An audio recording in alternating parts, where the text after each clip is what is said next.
Okay, cool. Welcome everyone. We are now live. Here's my drawing board. Oh, you know what I didn't do? Let's get the reference on my computer. It should be right here.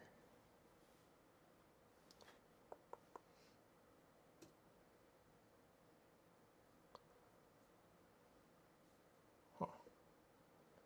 Interesting. Do you need help? No, but I put the wrong one on my computer.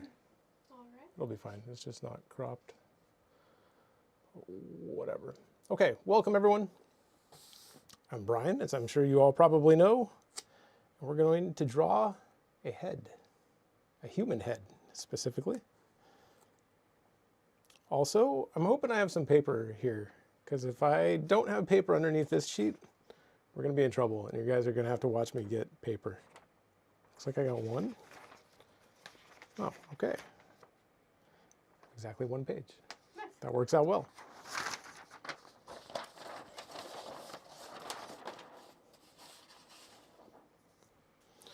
One page, and then I always try and keep one blank one between what I'm working on and the last drawing, which apparently was this. I think this was a live stream from a couple weeks ago. Also, I'm also realizing this camera is not in the right spot. That seems better. You guys are gonna have to watch some behind the scenes action real quick, because I want to make sure this is actually lined up, so you're not looking at this from a weird angle. Oh yeah, that doesn't look great.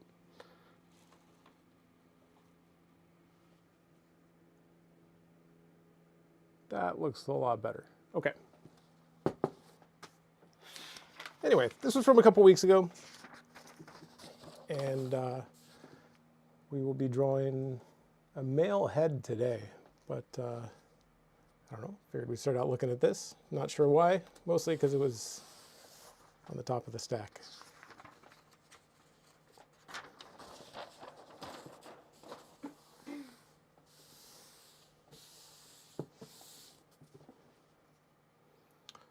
So, how to draw a head. I mean, anybody that's taken my classes knows that I use a variety of methods that I learned over the years. I mean, I studied at Watts and taught there for a long time, and they're really big on Riley and Loomis and various methods. And I've kind of just taken that stuff over the years and tried to make sense of it in my own way, I guess, which is a process everybody has to go through. That came up recently on our Discord. And it's interesting. As a student, like, you're learning this stuff and you're studying it, but like you can't quite put it all together into like a complete thing for like a long time, and it's really frustrating. But eventually you start, I don't know, taking all that information in, and it starts to become a little bit more intuitive, and then you can use it selectively and decide, like, you know what makes more sense to me, Loomis or Riley, when I'm drawing like the brow or something, you know, and start to pick and choose and kind of do interesting things. And yeah, that's the idea. Let me make sure I'm on screen here. A little bit, there's a big gap. Can you switch it back to OBS real quick so I can see it bigger? Thank you. Ah, there we go. That looks better. Okay, so we're gonna start with the cranial mass, right? And we wanna work from big shapes to small shapes, which is a little bit different, because when you look at Loomis, like, he'll start with that ball for the cranial mass, but in reality, like, it's not even really the cranial mass. He just starts with a ball, regardless of what person he's drawing. He just, you know, you start with a ball. Truth is, some people have longer cranial masses, some people have shorter cranial masses, some taller, some whatever. You know, there's a whole bunch of variety out there. His, in particular, is very round. It is actually very ball-like, right? So sometimes the ball does work, for sure. Other times, not so much. I don't know. I mean, you can usually make it work if you really are more experienced. But just know that there's a lot of different head types out there, and they're all going to work a little bit differently. And we're going to start with our ball.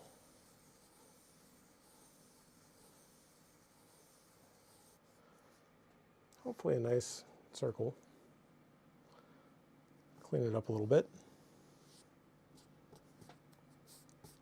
Right, now we want to make the big shape of the head, right? So what I would go for next, and this is a little bit different from Loomis, because I seem to remember Loomis would go in and actually like kind of hang this center line off of the ball.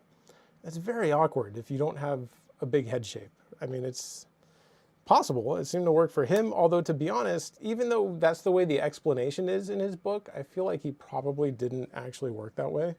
I think it was more like underlying concepts that he was trying to convey, and people took them very literally. So we're going to start with the big shape of the head, right? So we want the side plane over here, and we want the back part of the head to kind of swoop back down around this way. He has a very tall head, right? Like he has a very tall head shape. So we need to capture that in our big shape here. And that's another thing that I struggled with personally for years, is capturing a specific person, like a likeness, essentially is what we're talking about.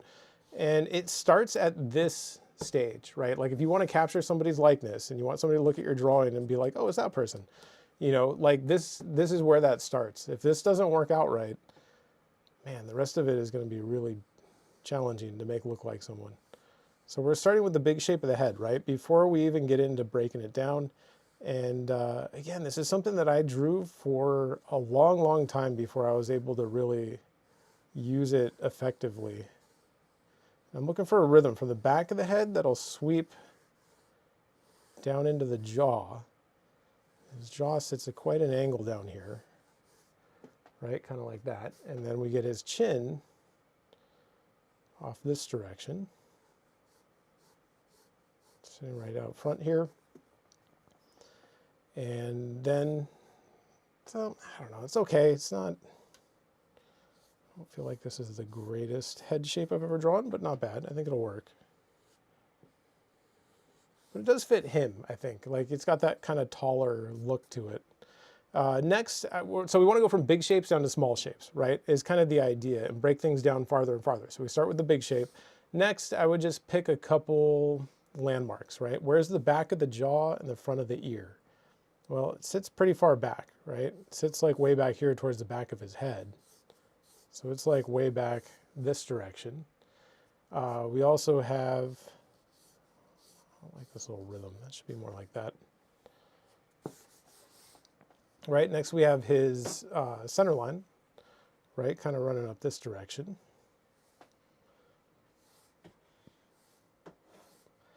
Basically comes up from the chin.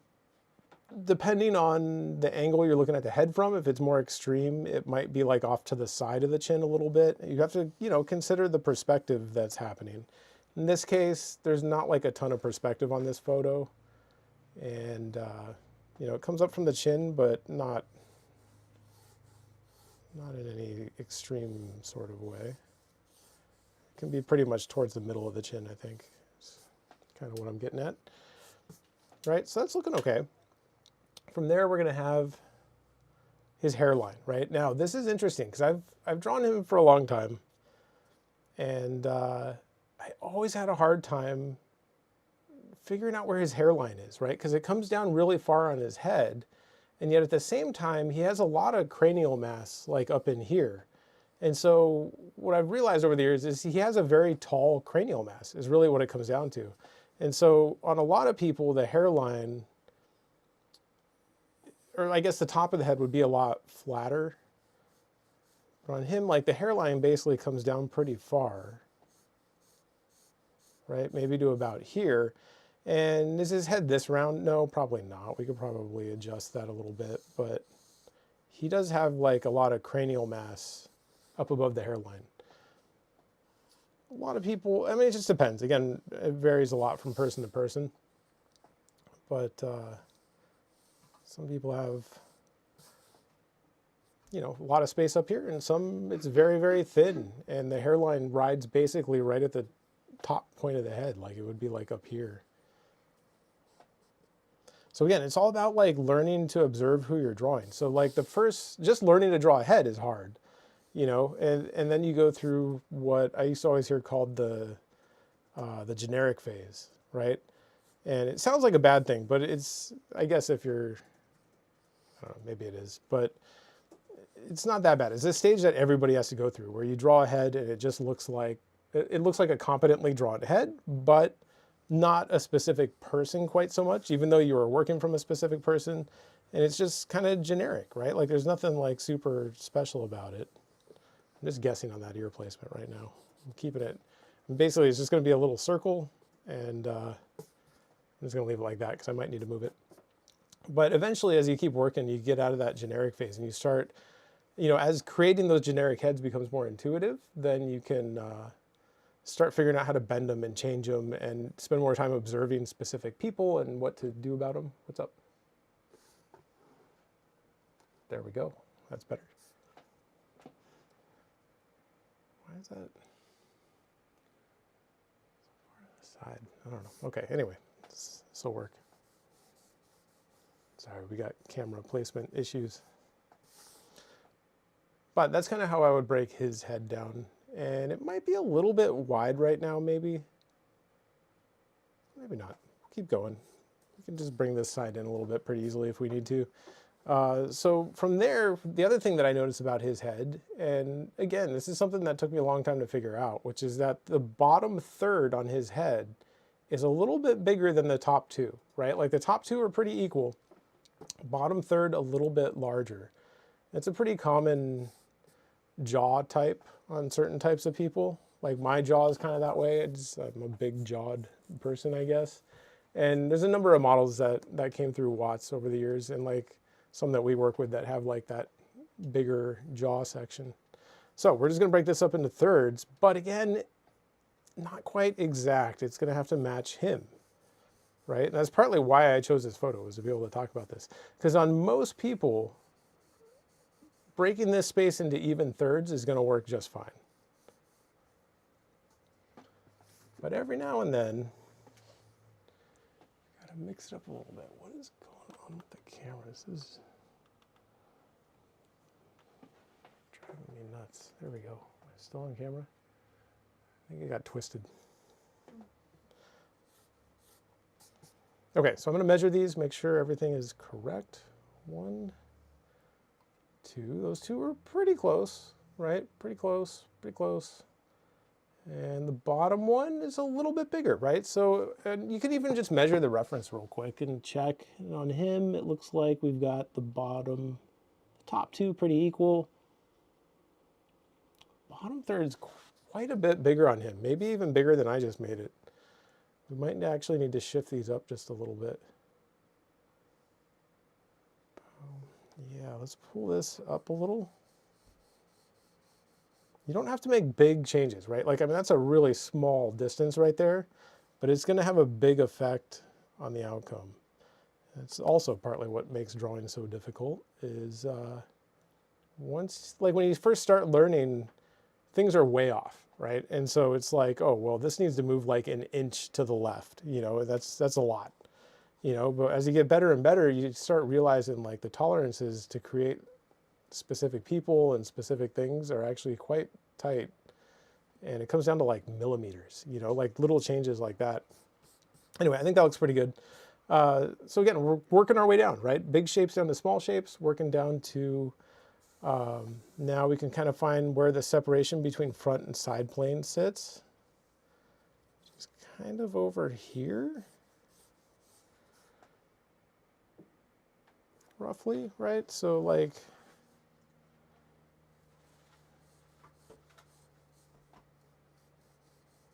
you can kind of see that boxy shape of the head here, which is very subtle on him because he's, there's not a lot of perspective in the image. So it's maybe something like that. And I want to make sure this spaces here is okay. It still feels a little bit wide to me, so we might still need to pull that in, but I'm just going to keep an eye on it. And from there, next smaller shape, right? Like we could, once we find this, like we can kind of find this actual side plane, the head, right? And kind of link these a little bit. This starts looking a little more Loomis-like, right? Like that's super Loomis-y. And this is good. The bottom of the circle, not super helpful, but the top half, very helpful for finding the temple and like just like that kind of forehead rhythm.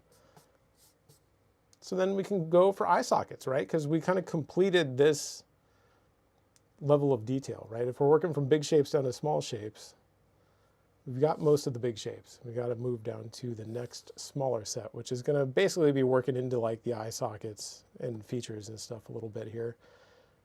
So we'll have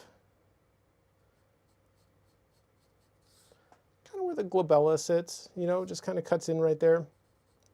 And this is a tricky step, right? I'd say this is probably one of the things I get asked about most in my head drawing classes, is those eye sockets, right? And so you can see what I'm doing is kind of starting with that glabella shape, looking for kind of where the inside of this eye socket sits, but going through the other half of the glabella, which would actually be going the other way a little bit, but I'm kind of ignoring that for now. We'll put that in later.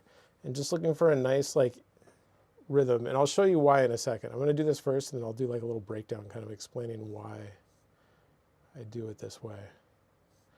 Right? And then we need a rhythm, right? You can see his brow is very straight across here, super straight. And with the eyebrows, it looks like it arcs up a little bit. We can add that later. Maybe it does, I don't know, but we can add that in a bit. For now, generally, it's pretty straight, and then it curves around the corner here, right? So we're finding that curve. So it kind of curves around this way. And then rhythmically, normally I would tie that together over onto this side. But to be honest, we're not seeing a lot of this side. It's kind of disappearing. So there's not a lot to tie it together to over here. So it's just going to kind of sit like that for now. And then this is where things get interesting, right? So we have the brow bone kind of sticking out here, right? And then it kind of wraps around. Actually, might need to sit a little bit higher.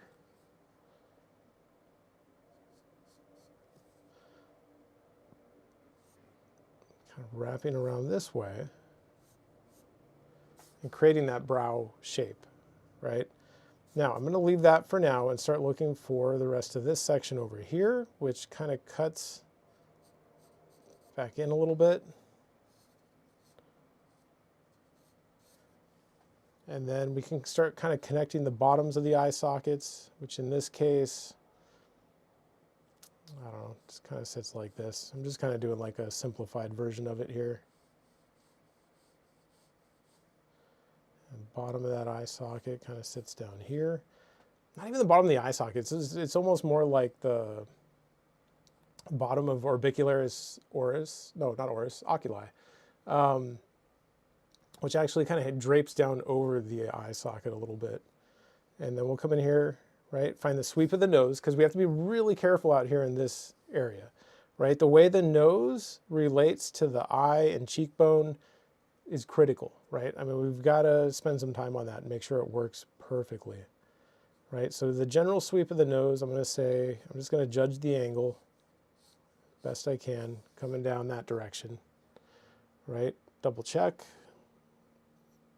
Seems reasonably close.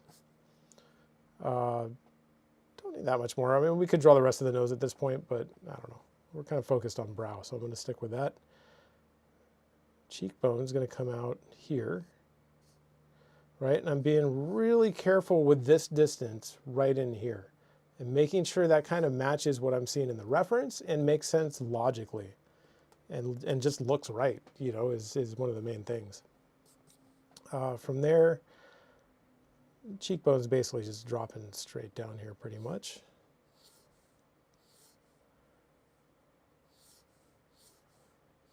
Kind of down that way, connecting into the chin, which is pretty big. He has a big chin.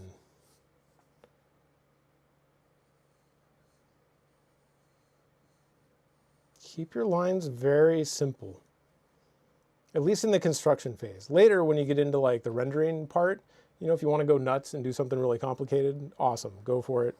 In the construction phase, the more simple your lines are, the better off you're going to be. And the reason for that is because, you know, you're going to have to make changes. And if you spend a whole bunch of time drawing some really intricate thing, only to then realize it's in the wrong spot, what tends to happen is you start trying to change the things around it to make it work.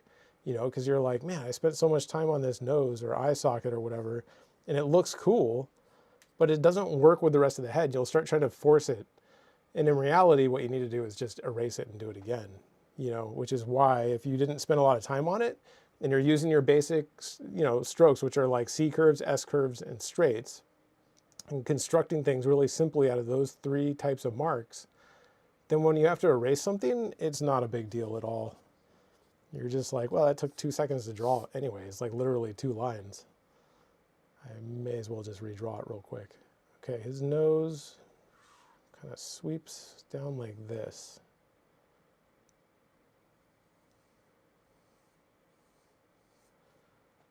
I think it kind of cuts down that way. See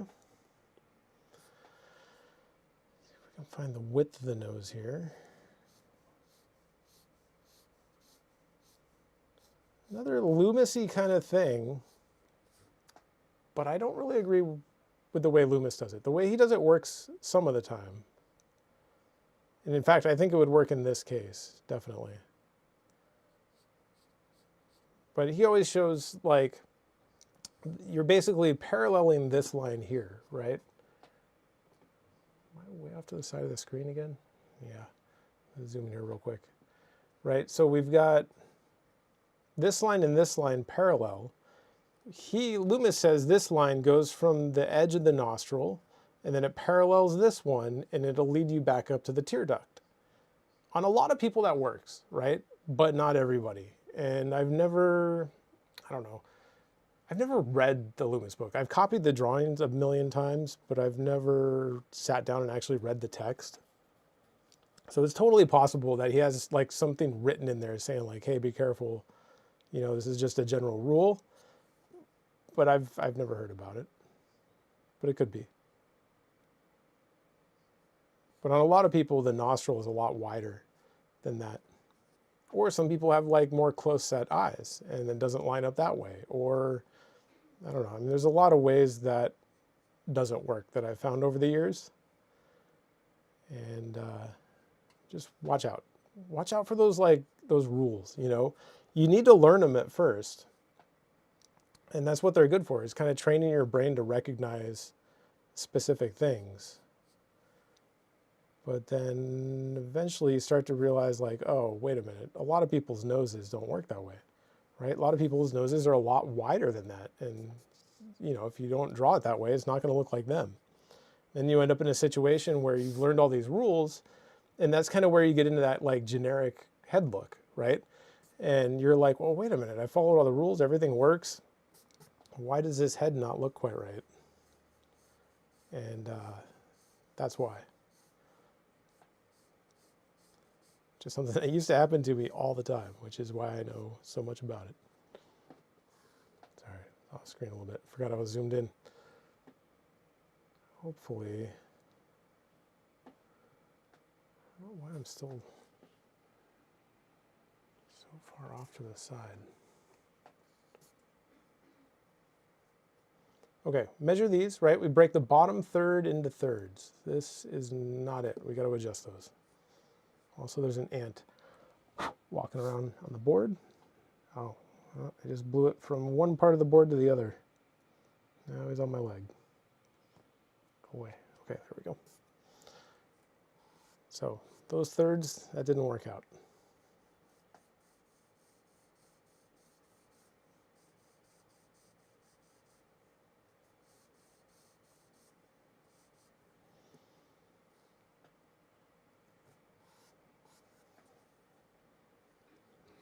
Time here. I'm just taking my best guess. There's no secret to this, right? Like I'm literally just guessing and then I measure and I say, okay, it's closer. Let's pull this one down to here.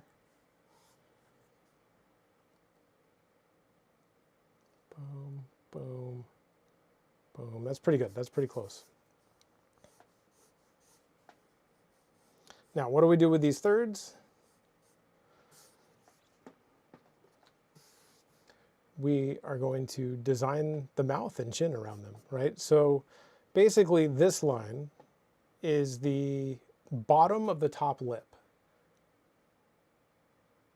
It's a good way to think of it, because when you open your mouth, the bottom lip drops lower, the top lip more or less stays in the same spot. I mean, certain expressions and stuff will change it, but generally speaking, this is going to be the bottom of the top lip. Basically, if the mouth isn't open, it's right at the separation between the lips.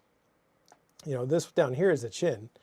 So this is going to be a big chin shape down here, that bottom third, right? And then we get the tooth cylinder, right? The tooth cylinder has to project outward a little bit.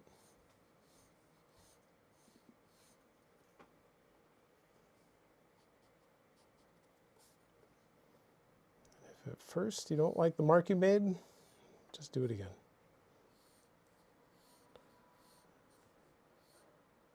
Right, chin projects outward as well.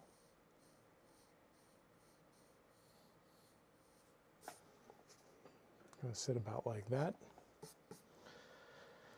At this point we can decide. I mean, I would usually draw the mouth at this point, but I don't know. We can go back up and work on the eyes. You can do whatever you need to do. Studying features, very important. You know, if you want to be good at drawing heads, you've got to spend a lot of time studying features and learn feature anatomy. And I just learned, or not just learned, just taught a facial feature class, which went pretty well.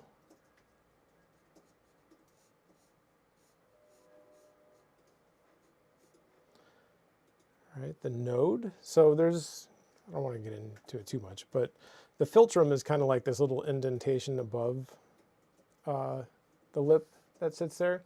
And then you have the tubercle down below, and then you get like the body of the lip, and then out on the corner out here that usually picks up a shadow is the node. And so we got to make sure that node sits in just the right spot. And notice I'm starting to get into edges just a little bit here, because I know right off the bat the top of the node shape is going to have a soft edge, because it's a very rounded form that sort of like rolls into that area. So even at this point, as I'm designing the lip, I'm kind of accounting for that a little bit and making sure that works the way I want it to.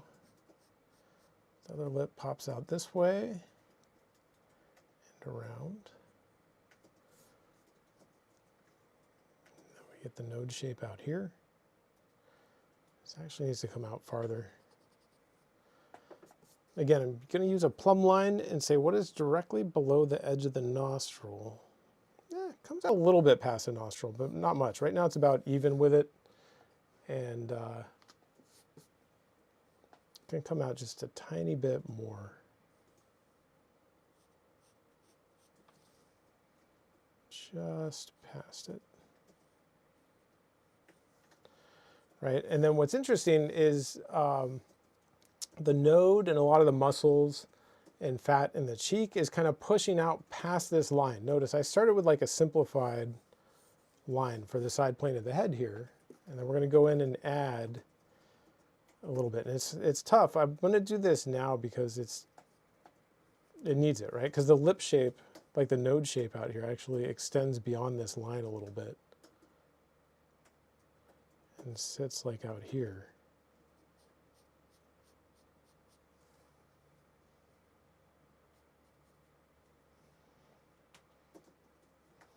Right, and then we see some of that kind of muzzle shape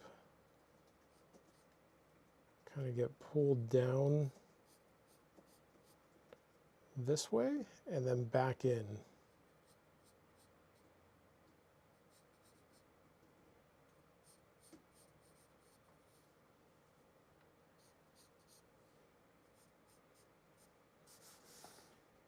Sitting kind of like that. I might need to change that. A good way to do this, I'm just kind of guessing there, but a good way to do this is to use those Riley rhythms, right? Because every now and then, I don't use a ton of Riley stuff anymore, but on the head, it's pretty helpful, right? And we can kind of see, using that rhythm,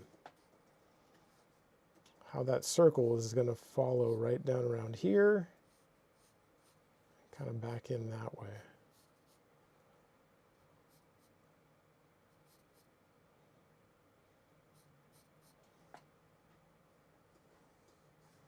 That seems about right.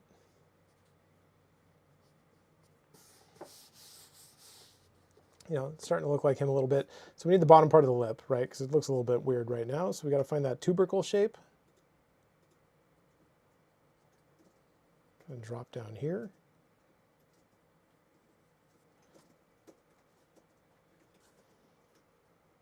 And then the lip kind of shoots over this direction. And then it sort of gets pulled tight in here, and then we pick up like the bottom of the node kind of like up in there, which is usually going to have a hard edge on the bottom because it's almost like a little cast shadow or just like at the end of a form. Basically sit right down in there. Now this is tricky. This area right here is always a little bit tricky, right? So if you look at the reference, it just kind of looks like this lip just kind of does like that. And it does more or less, but I'm going to try and push a little bit of an overlap in here.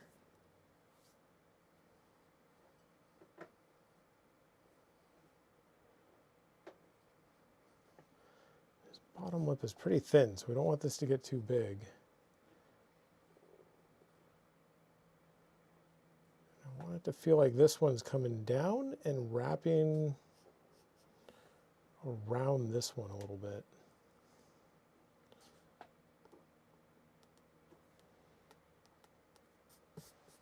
Not bad, right? And then we can come in here, find kind of where the bottom lip sits, right up under here. Below that, we get what is the mentolabial sulcus, right? Which is the connection point for the bottom lip, or the top of the chin, however you want to think about it. It's basically this point right there. You know, so that's one of the things I use to judge whether or not this is working properly, is I start looking at like, okay, if that's the bottom of the lip, here's our mentolabial sulcus. Does this distance feel correct? If it doesn't, then we got to go back and reevaluate some stuff and figure out what's going on and why it's not looking right.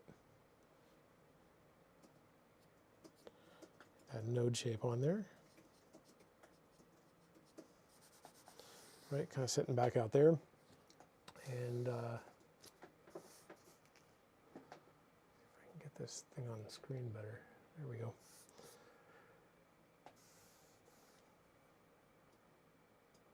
It's looking okay. I'm not going to say it's like 100% him, but it's getting pretty close. I do feel like this space here is still a little bit wide, kind of like I suspected earlier. So I'm just going to pull this in a little bit here. And this is a good example, right, of why we want to keep our lines really simple. I mean, you can see how easy we can make these changes, right? The corner of his jaw, I think I have it too low right now. I think his jaw sits more like mouth level. It's more like up here. So we have to adjust the sweep of the jaw to match that. On top of that, he has like a very masculine type jaw shape where his, like the corner of his jaw back here kind of like flares out a little bit.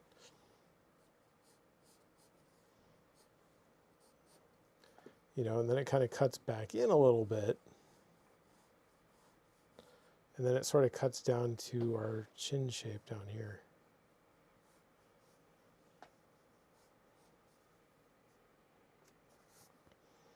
That's not bad. That's starting to feel a little bit more like him, right? Once we pull that jawline up. A little better. I think still a little bit wide maybe, but I think it'll do. Make sure this ear gets moved as well.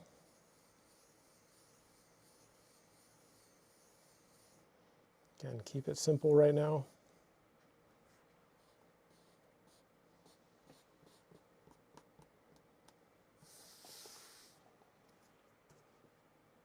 Not bad. I think that's looking pretty good. The other thing we need here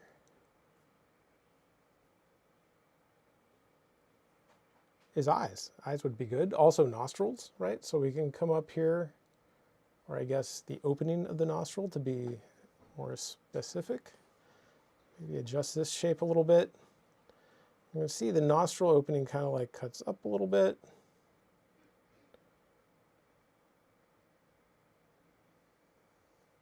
and back down.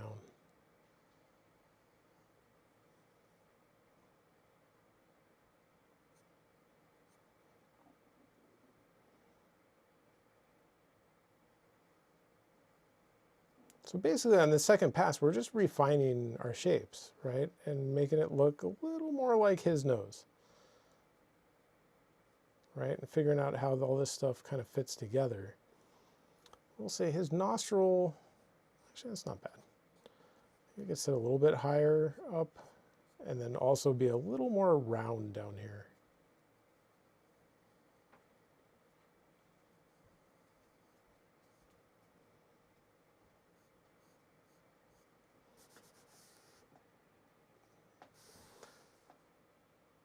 Yeah, I think that's good. So that brings us to the eyes, right? And this is the part everybody kind of asks about. Oh, you know what I forgot? I was going to show kind of how the eye sockets work a little bit, and I totally forgot to do it. Let's look over here. All right, so hopefully this is on screen.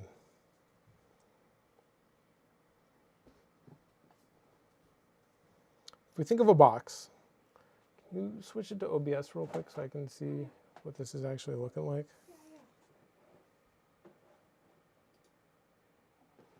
Okay, that's not bad. Right, so if we have a box that's kind of sitting this same way,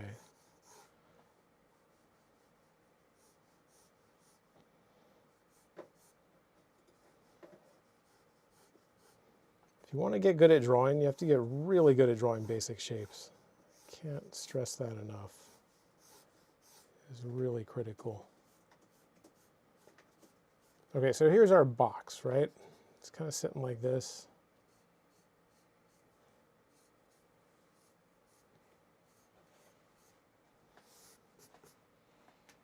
Good enough. We're seeing a little bit of the bottom plane here.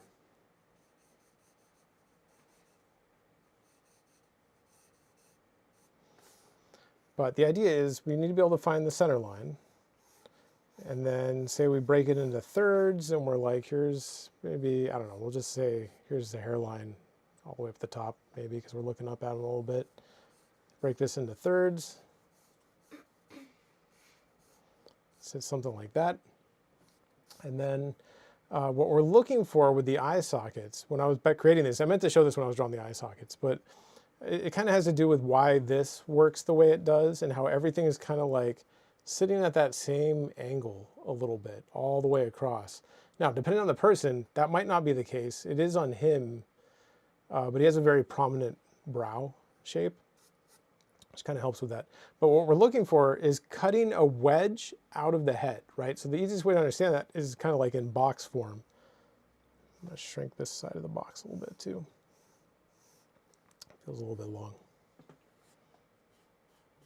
There we go.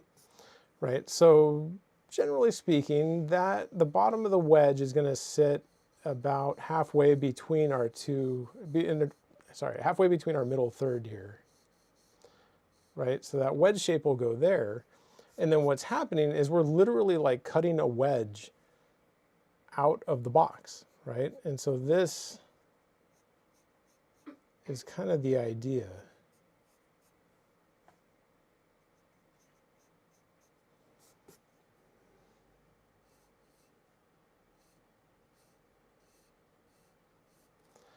Right, if we come in here and clean that up, what we should end up with is literally like a wedge type shape, like pulled right out of there, hopefully. You know, so it's literally like we took this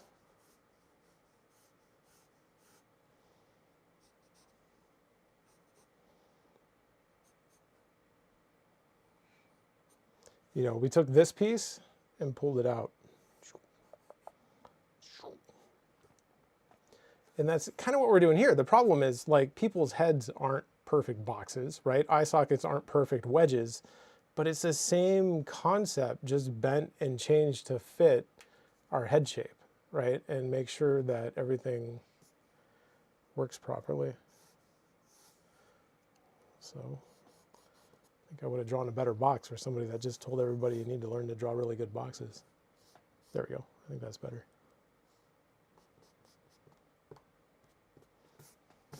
Cool. So that's kind of the underlying idea here. right? And you can kind of see how we're creating that wedge. Like you can see all this same stuff in here that we have going on here, you know, and this would be kind of like the inside of that eye socket shape, right? Our glabella shape, like it all kind of like fits into that wedge idea, you know, and then the nose is kind of like, boom, like connected up into that piece that we pulled out. And I don't know, just something to think about. I figured I'd throw that in there since it's something I get asked about a lot, is how, you know, these eye socket shapes and brow shapes and stuff. Okay, so if we're going to come back in here and figure out what to do next, and there's another ant walking on me.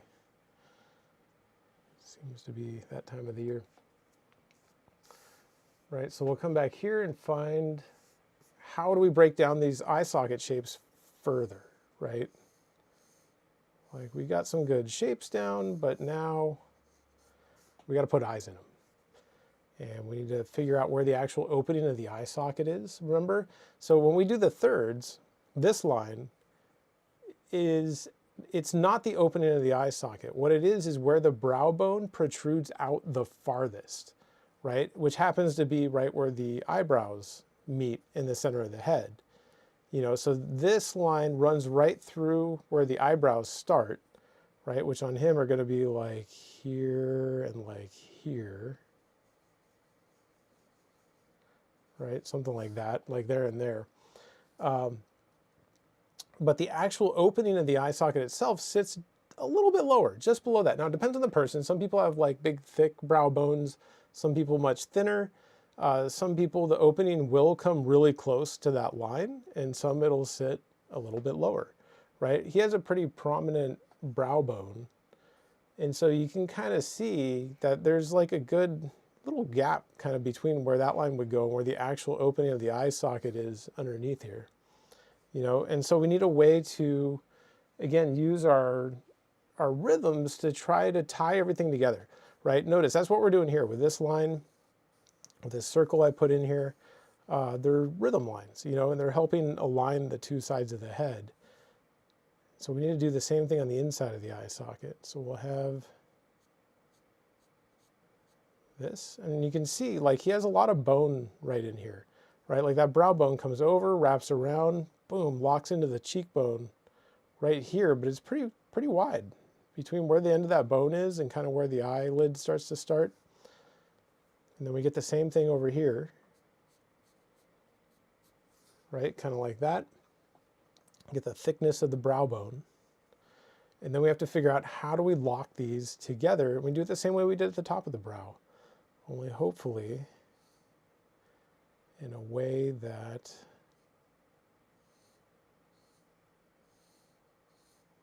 gets the opening of the eye socket kind of in the right spot.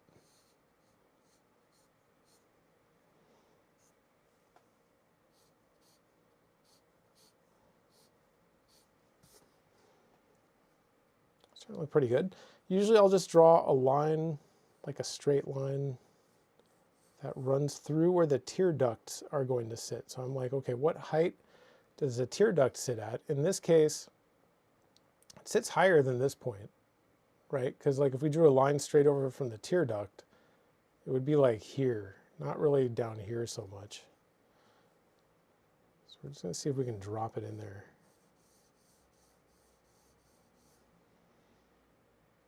Kind of like that. That seems pretty good. I think that's in a good spot.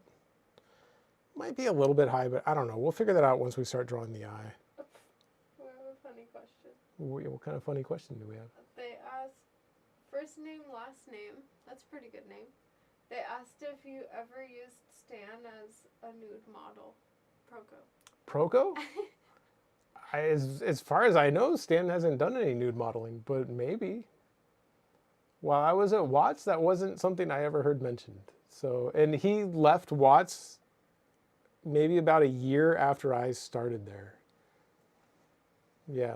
So, but I don't know. They talk about him all the time over there. And I don't think I've seen him. I've never heard that one. I've never seen like any drawings on the walls that look like Stan.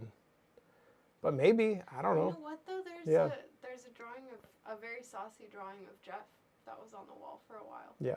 Yeah, Jeff modeled. Interesting. Jeff modeled when he was younger for sure. Yeah. Yeah. I mean, yeah, when he was at the school that he went to in LA, I think he did that for a little while. Oh, okay. Yeah. And then he modeled for Glenn Orbick, I think, quite a bit, which was his teacher. Oh, Yeah. and that statue. Yeah, and the statue, who made that statue? Was that Westerlo, maybe? I don't know. But someone, yeah, he was a Roman soldier whipping Jesus in a statue. Yeah. That's Jeff there. Yeah, Yep. I don't know about Stan, though. I don't know about Stan either. I don't know Stan all that well. Like, I went to Watts at one point. As a student, I went there early on, like in my real early 20s for a little while, and he was there back then.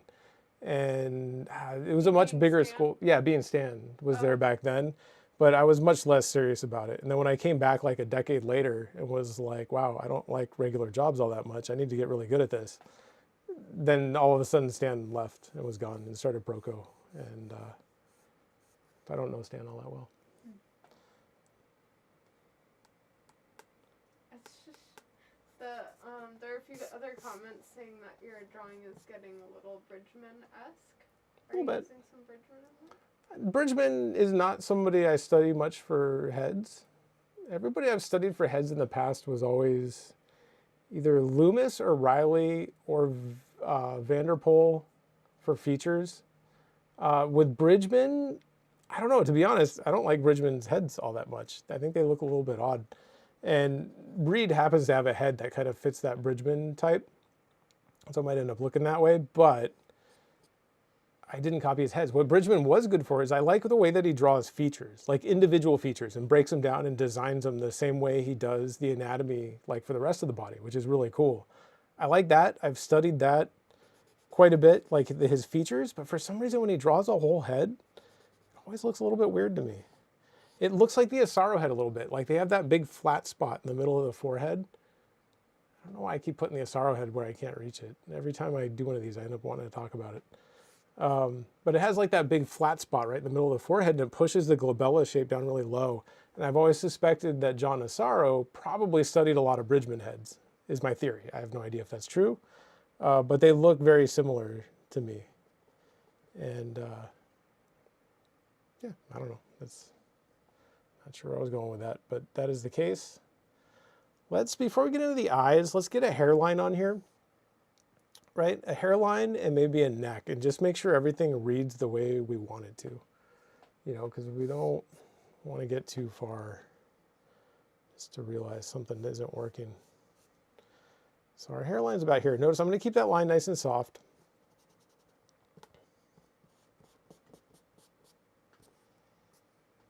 And he has kind of like a widow's peak hairline, or like a little bit of a receding hairline maybe. I don't know, whichever is going on here. I want to keep this kind of soft. It kind of goes back up this way, and then it cuts over a little bit. Right? And then it kind of comes back down. It's kind of a complicated hairline, to be honest. Some of them are really simple, and you just almost have just like a nice curve right here, and that's about it. And some people's hairlines are really complex. There's another comment to read too. Yeah. They're saying that the comment about Bridgman was more about the like the block drawing to the side. Oh yeah, that's super Bridgman-like, definitely. That makes sense. I agree. One time someone stopped by a booth at Comic-Con that I was working at, and they stopped by with Stan, and they were like, hey, do you know Stan? And I had like the worst migraine that day. I was like totally out of it, and I was like kind of trying to sleep like in the back of the booth. And I felt bad. I just kind of woke up and was like, what? And I was like, hey, it's that. So yeah, Stan probably thinks I don't like him or something. Wouldn't be surprised. That is not the case. I just was really messed up that day, unfortunately. Which happens sometimes. Okay, so let's get the hairline on here. Not super happy with it. I mean, it looks like the reference, but I don't know. Something about this area that bothers me. I'm going to pull this direction more.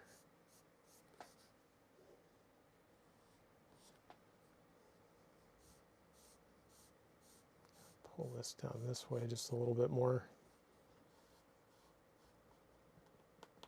Again, simple lines, right? Because when it comes time to make changes, if I had drawn something really intricate on there, it's a little demoralizing when it comes time to make, when you realize it's wrong. And it happens frequently. I mean, I've been doing this a long time, and you can see I'm adjusting everything as I go. It's not like everything ends up perfect on the first try. Although that does happen over time as you get better and better at judging these types of things. And you will start to get things right more on your first try, but not literally every time. I mean, I don't care how good someone is, it's not going to go perfectly literally every time.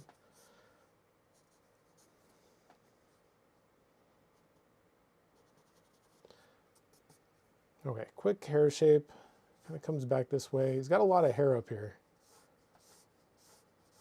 Notice keeping my lines really soft for the hair, because you don't want like a hard outline around the whole thing. We'll go in and add hair texture if we have time. I don't know if I'll get that far. For some reason when I do these live streams, I work a lot slower. I think because I'm talking a lot more. Well, I talk a lot in the demos, but I think it's because I'm talking about things other than what I'm drawing. It's my theory.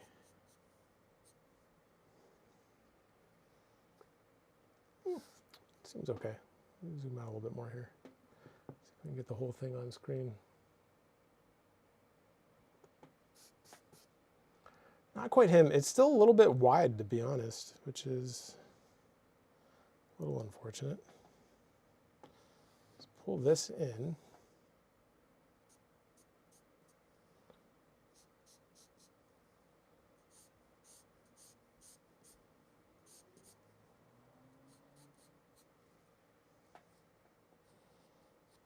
That needs to be a little bit thinner, and I feel like we can move this jawline in just a little bit more as well. Remember earlier I was saying I'm going to keep this part really simple because I might need to change it. I don't know why, but I had a feeling that would be the case, and kind of was. I don't know. Maybe it was fine. Maybe I'm just second guessing myself. Maybe we'll just leave it there.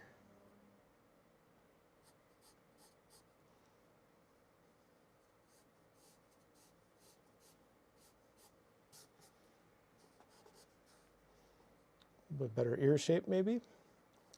Might be good. Comes out this way. This way.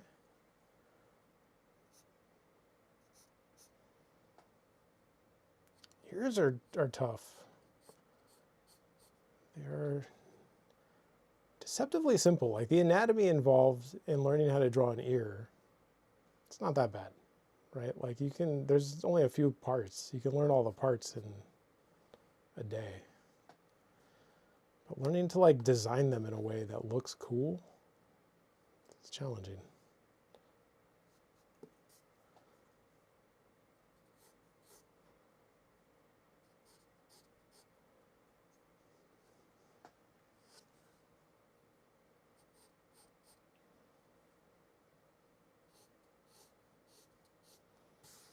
There we go. That's probably good.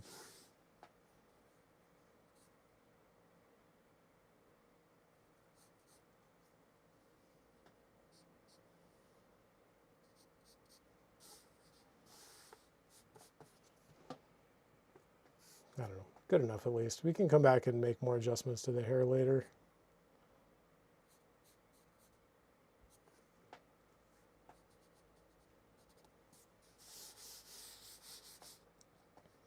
Maybe he needs even more. Pull that up a little bit.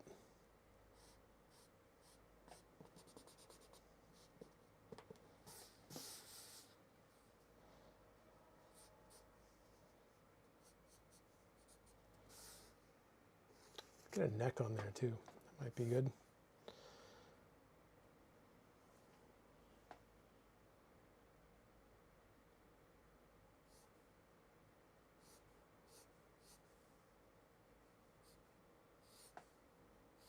notice starting with just 2 C curves, right?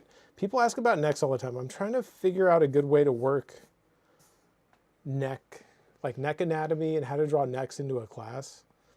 Because I taught a class a while back that was all about head and neck anatomy, but what I realized is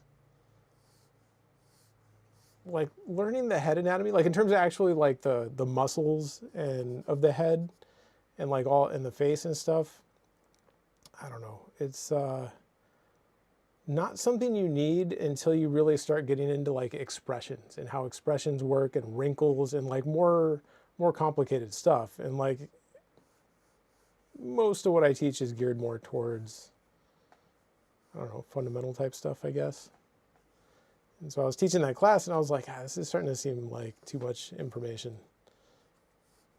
But the neck information was really good. So I'm working on figuring out how to get the neck information in one of my other classes, like maybe in the torso class, like we could maybe figure out how the neck works with the torso. I don't know. I'll figure it out. We'll get some good neck stuff going on. Maybe I'll make a YouTube neck video because it's something people ask me about constantly.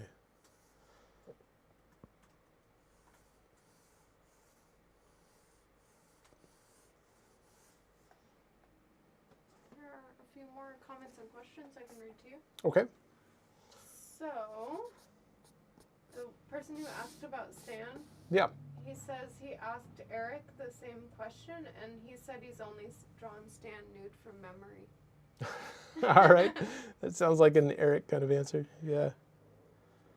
Let's see. And then, so the next person is saying that sometimes they have a moment that maybe like the coffee is just really good that day and they can nail the likeness, and then other days everything they draw is a struggle. Yeah, that sounds like something everybody goes through. Yeah. Consistency is like one of the last things to show up, which is really frustrating, you know, because as a student, like when you start figuring this stuff out, every now and then you have a day where like everything works and you do like an amazing drawing and you're like, oh, I did it. This is great, you know, but that you can't do it again. You know, it's really frustrating. Like early on at Watts, like as a student, one of my first good drawings turned out good enough that Jeff was like, oh, we got to put this on the wall. It's a wall hanger. And it was literally like a full year before I did anything ever again at that level. You know, it happened once. I'm still not entirely sure how at that point, looking back on things, and everything just worked. And, yeah, sometimes that's how it goes. But consistency is the last thing to show up. The good news is the more you do this, the more consistent you become. You know, and eventually you get to the point where you're like a, you know, professional. I think I know what's going on here a little bit. I keep thinking this side's too small, but it's not. I think the forehead needs to come out a little bit more.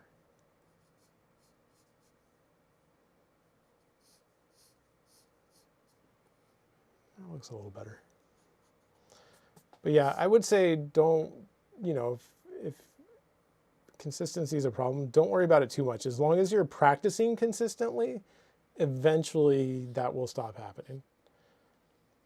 But if you're not practicing consistently and you're taking a lot of time off and spending a lot of time not drawing, that can be a problem. That could lead to that. Because it's, for some reason, you lose that dexterity that you build really fast. Shockingly fast. And I know, because at one point, well, I used to not draw much over the breaks between classes, and that would always set me back. I would be like starting over each time I took a new class, which was frustrating. And then on top of that, there was a whole period where, you know, like I mentioned, I went to Watts when I was like in my early 20s, and then stopped drawing altogether, went and did other stuff, and then came back like a decade later. And man, that was really like starting over. I mean, nothing stuck except for some of the knowledge, right? And a little bit of that stuck, but not enough to really help a whole lot, unfortunately.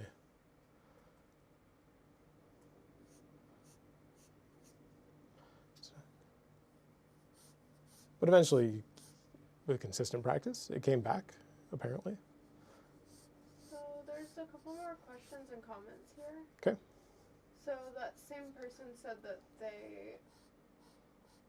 the neck gets taken for granted sometimes. Yeah, I would definitely. totally agree Yeah. with that. Yeah, and necks are tough because, yeah, there's all this anatomy going on, but they won't look right unless you find like a really nice rhythmical structure first and just treat it like a cylinder, like a bent cylinder. And then once you get that working, go in and add whatever anatomy you need on top of that, which will usually be minimal, but depending on the person, I mean, maybe you're drawing a big bodybuilder dude or something, you know, you can put in a lot of it. But if that initial rhythm that you put down, you know, doesn't work, then the whole thing is going to be in trouble. You know, necks are basically two C curves, right? And just depending on which way the person is sitting or standing or whatever, you know, you're going to find basically just two C curves that work together, you know, and even if you're looking at somebody straight on, I would bend it just a little bit one way or the other. You know, it could be really subtle, but you have to have something there because, like, necks. Well, part of what makes neck so hard is if you sometimes draw a neck exactly how it looks in the reference, it will look wrong in your drawing, which sounds weird. It is kind of weird, but that is just the way it goes sometimes. And you want to avoid the whole like volcano neck thing, right? Which is like a neck looking like, you know, like this maybe. And you're like, here's the neck. That is not a great example, but you know, you want to avoid this type of shape to your neck because it's not going to look good in a drawing. And a lot of people's necks naturally kind of do that, to be honest, when you look at them. Like most people's necks kind of do to an extent. And, you know, your necks have to be redesigned a little bit, I guess, is the point. Also, practicing drawing cylinders and boxes and stuff, super important. So the next question is, are your landmarks? Oh, it's loud. Hang on. The helicopter going by. Okay, so Isaiah asks, are your landmarks based off the outer shadows, or are they just as close as you feel in likeness to the face? ... intuitive. A little bit of both. In this instance, with the way the lighting is, the shadow just happens to line up with like the bottom of the brow bone here. It extends below it a little bit, but not very much. So you can kind of use that shadow for that purpose. The rest of it, not really. I'm not actually looking at shadows at all right now, to be honest. I'm just going off like more like the bony parts of his head and the big shape of the head and looking at his brow shape and brow type and figuring out how to design this in a way that matches kind of his type. Same with his nose, which I think I angled too much. I think that's part of what's going on here. I'm going to leave it because, actually no, I'm going to change it a little bit.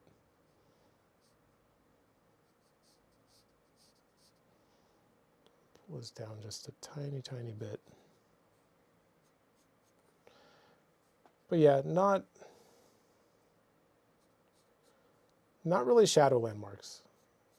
I'm going more off like anatomical landmarks.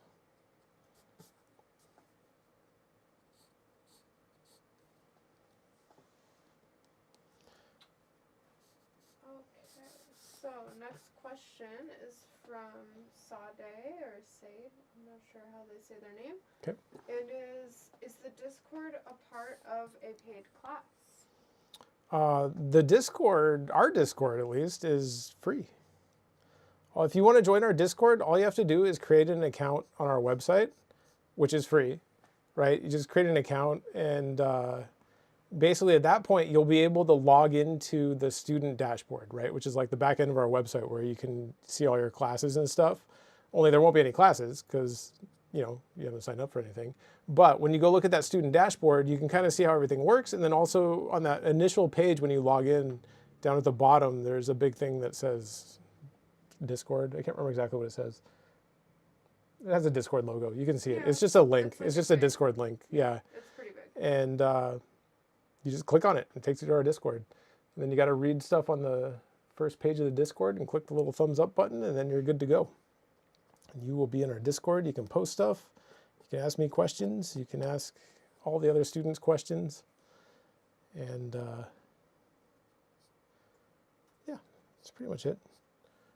Our Discord has been more popular than I expected.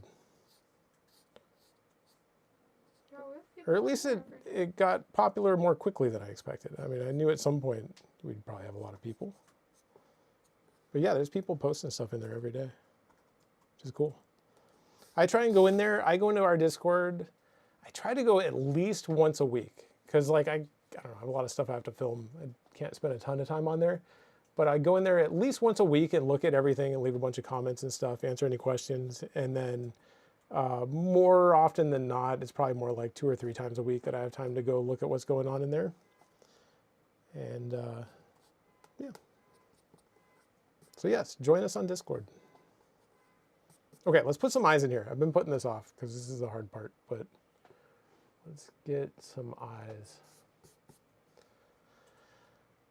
Essentially, where this point leads back to, that's going to be our tear duct, sitting right about there. You notice there's room for the eyelid, right? The upper part of the eyelid, or the top eyelid, between the brow bone and the eye itself, right? So there's going to be a little bit of a gap where the eye is going to sit. So we have to, come in here and design an eye that fits in this space, right? Our tear duct has to sit right on that point. And hopefully, if we've studied a lot of eyes and done a lot of eye studies and understand how eyes work, hopefully we can design a shape that resembles his eye and fits in this space exactly how we need it to. Now, I know, having done this for a long time, that I have a tendency to draw eyes too big. So there's a good chance that's going to happen, and I might have to come back in and adjust it, but it's just the way it goes sometimes.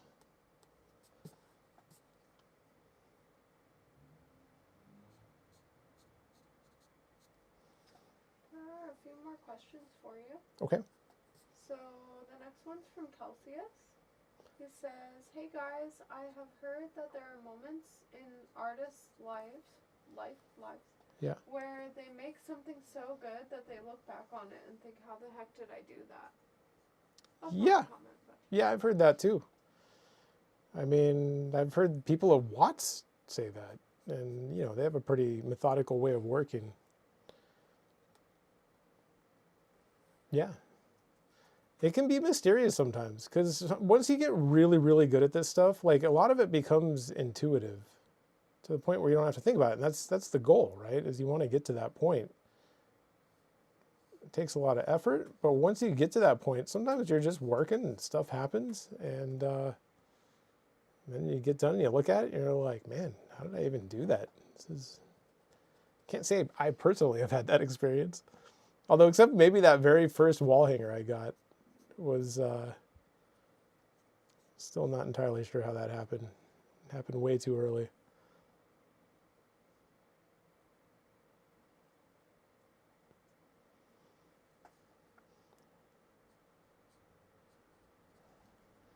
Just designing out this eye shape here, right?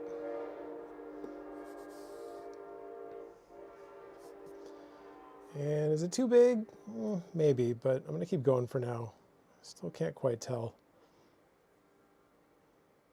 But you can see I'm not like copying his eye exactly. I'm basing this off of my own understanding of eyes and how they work, and designing it hopefully to work well as a drawing. Notice I'm also starting with a lot of straights and kind of breaking it into planes. You know, and that's something that I learned from the Asaro head, actually, is how to break the eye down into these 3 planes on top and then 2 planes on the bottom. And that's always come in handy.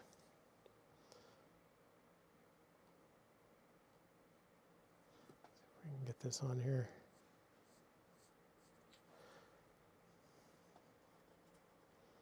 Right, so we're designing, like the angle we're looking at them, I don't think we're looking up into the eye a lot, right? So we're not seeing a lot of the top or the bottom plane of the top lid.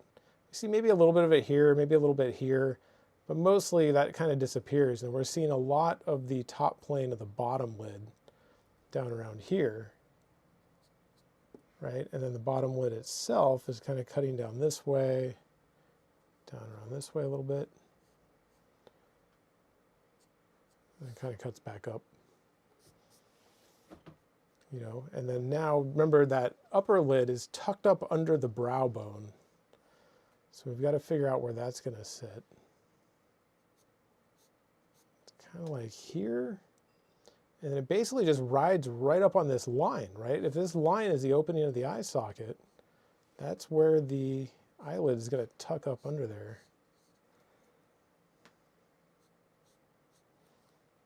Kind of like that.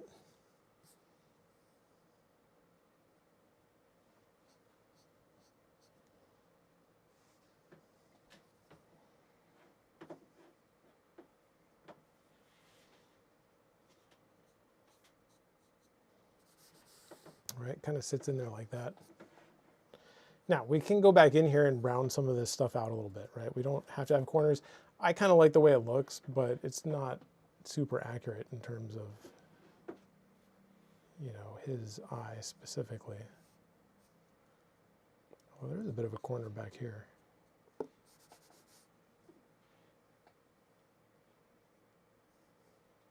I give you some more questions? Yeah. There are Yeah. some more building up. So the next one's from Jesse. Okay. And Jesse asks, is it normal to go through a regression in your work where you're hitting walls and drawings seem worse than before? Does it take grit? Does it just take grit to keep going? Yeah, I mean, I think everybody goes through that. So Jesse, welcome. And also, that's a good question. I personally went through that same thing. Yeah. In hindsight, I think a lot of that was coming from,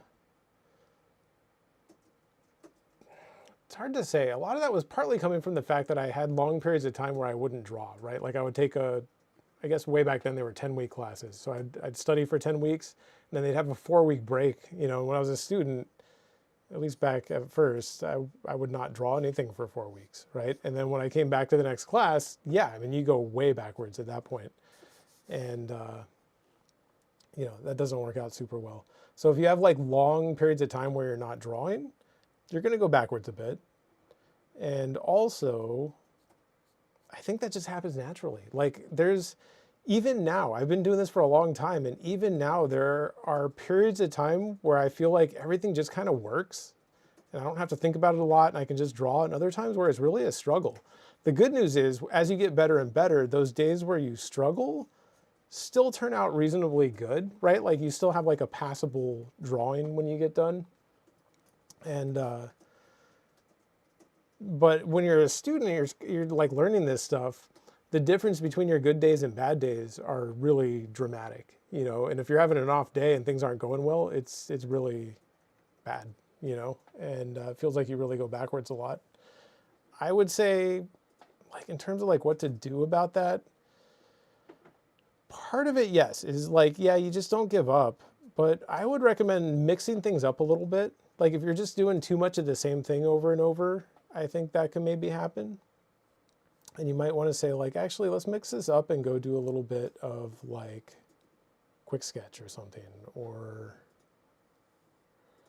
I don't know, whatever else you want to go do. Go do something else entirely. Go study do some composition studies, do some landscape studies, do just something else that will mix things up and change what you're focused on. So I'm trying to capture this other eye shape here. The other eye is always the hard one. But yeah, I would say from what you're describing, right, in terms of like, you know, feeling like you go backwards sometimes, I can totally relate because I went through the exact same thing. And part of it was really just sticking it out and seeing it through, but then also, you know, mixing things up occasionally. And if I was having a hard time with something, sometimes you just back off of it for a little while and give your brain some time to process stuff. Even taking a break. I mean, I know I just said not drawing for long periods of time is bad, But other people go the other direction, right? And I don't know exactly which category you fit into. Maybe you're just nice and consistent, but some people go like all in and start really figuring out, or not figuring out, but like really push themselves every day. They're like, I gotta get good, gotta get good. And it's so much that your brain doesn't have time to like process all that information that's coming in. And you, after a while, you feel like everything's just like kind of stagnant, you know, and you're like, man, I feel like nothing's happening here.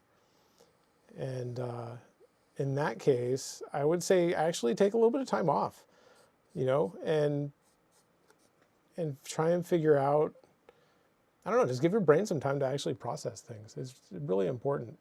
It sounds cheesy, maybe? I don't know. It sounds unrealistic because when you're not drawing, it feels like you're going to go backwards. And in most cases, that would be true. Whoa, excuse me. Sorry. In most cases, that would be true unless you're pushing yourself way too hard. And in that case, I would take a little bit of time off every now and then. You can take a little bit of time off and not lose that much dexterity. I mean, even if you take just like a few days off, yeah, you'll lose some dexterity and you'll have to do some warm-ups and that kind of thing. But I don't know. Sometimes it's good for you. Another question to give you. Okay. This is from Cloud. Cloud. And they say, thank you for all you do.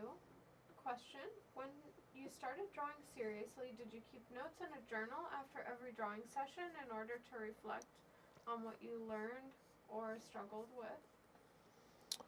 I did not keep notes. Well,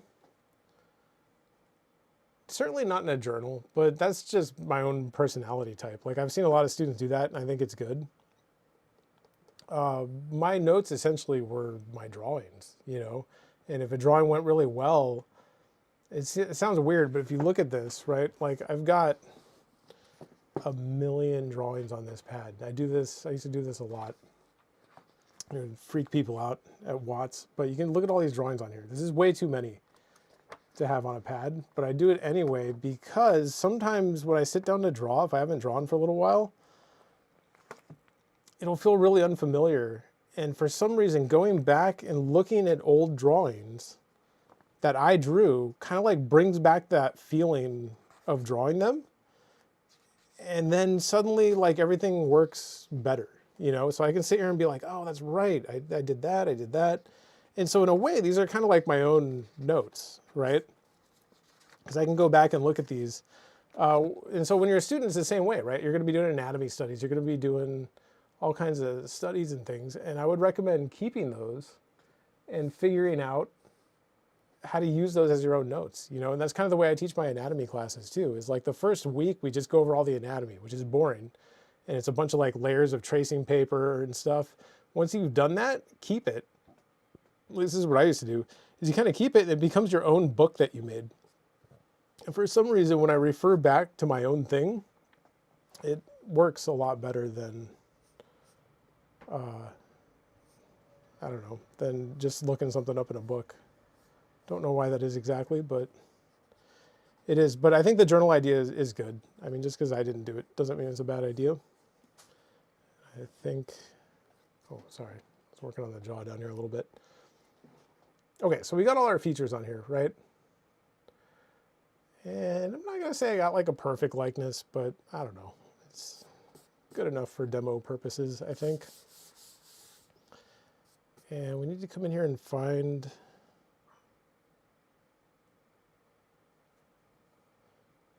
pull the chin in a little bit more.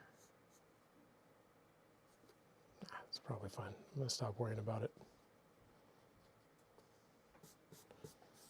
But we need to start getting like some shadows on here. Actually, here, we can draw some irises first and eyebrows. How about that? All right, so we've got one eye over here.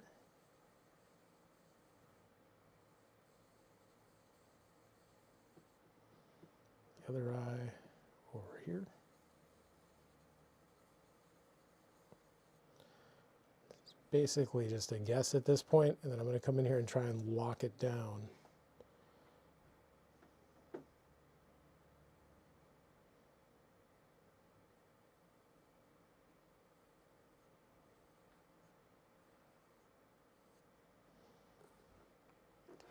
Seems big. Seems big, and as I suspected, I don't know why, I always tend to draw eyes a little bit big. It's a little frustrating, but I think partly because I started out wanting to draw comic books a lot.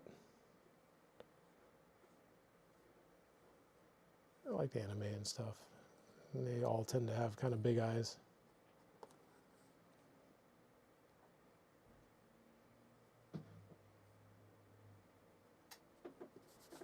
So, I got a question for you. Okay.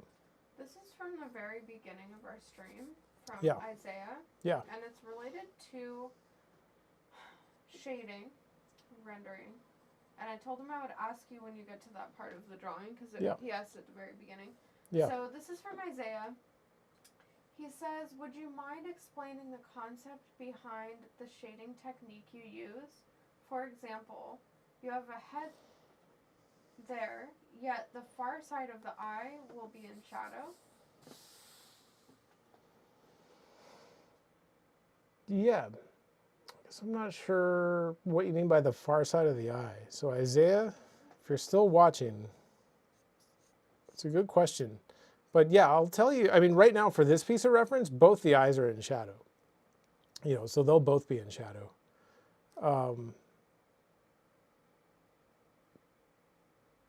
Yeah, I don't know. Maybe elaborate on the question now that we're at that point. Yeah, what was the question again? So I'll read it again. Okay. So it says, would you mind explaining the concept behind the shading technique you use? For example, you have a head there, yet the far side of the eye will be in shadow. Okay. I can definitely explain the technique I'm going to use, for sure. As far as the far eye being in shadow, I don't know. I would need like a specific example, I guess. Because in this case, like both eyes are in shadow. So I'm not entirely sure about that part. But what I'm really doing is considering the direction of the light source, right? And in this case, we just have a single light source, which makes things easier and is like a specific lighting situation that I set up for learning purposes. You know, like you got to have a single light source. You don't have to, but for learning purposes, it simplifies things a lot. Jaw still bothers me down here.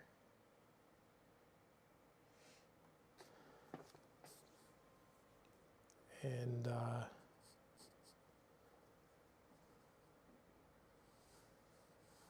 this one more time here.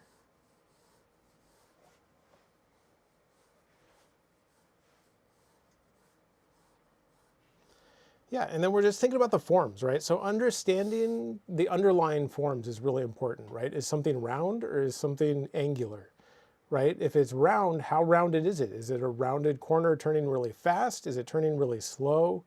That is going to help us design our edges, right? Because that's everything we're trying to convey with edge is that type of information, right? Is we're describing literally these forms. You know, we can do this over here maybe. You know, so if we think about, I'm trying to think of a good way to do this, but maybe a cylinder.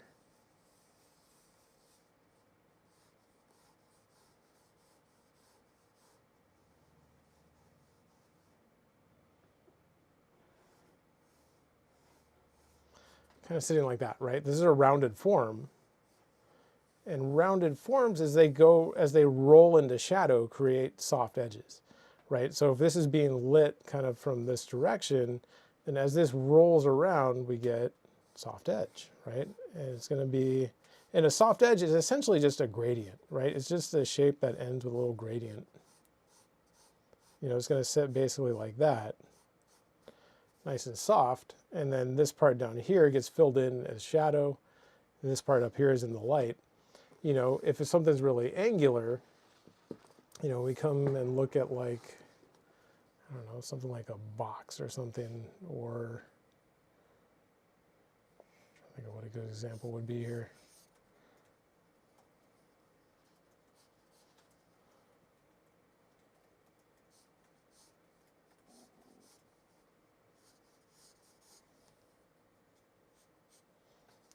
No idea what shape I'm drawing right now. Making it up.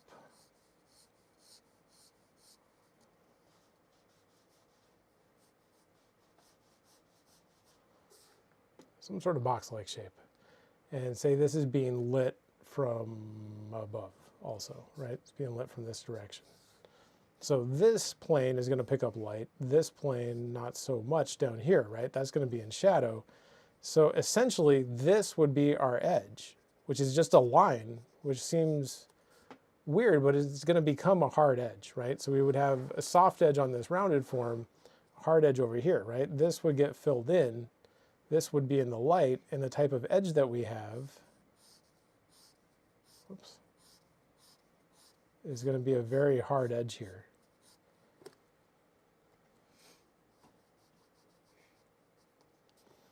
Right, because this is coming over and then cutting back down. And that quick turn equals hard edge. Over here, right, this is going to be shadow down here. Soft edge because rounded, slow turning form. That's literally it. That's basically the underlying idea of everything that I do with shadow mapping. You know, I mean, not everything, but the starting point for it, I guess, is what I should say. And from there, then it becomes about shape design, right? And designing interesting shapes that match what you're trying to draw and hopefully look cool, right? Like we don't want to copy the reference too much. We want to design things a little bit, right? And get this eyebrow on here as well might be helpful. His eyebrow runs just literally right along the brow bone. Everybody's got different eyebrows. His basically do this.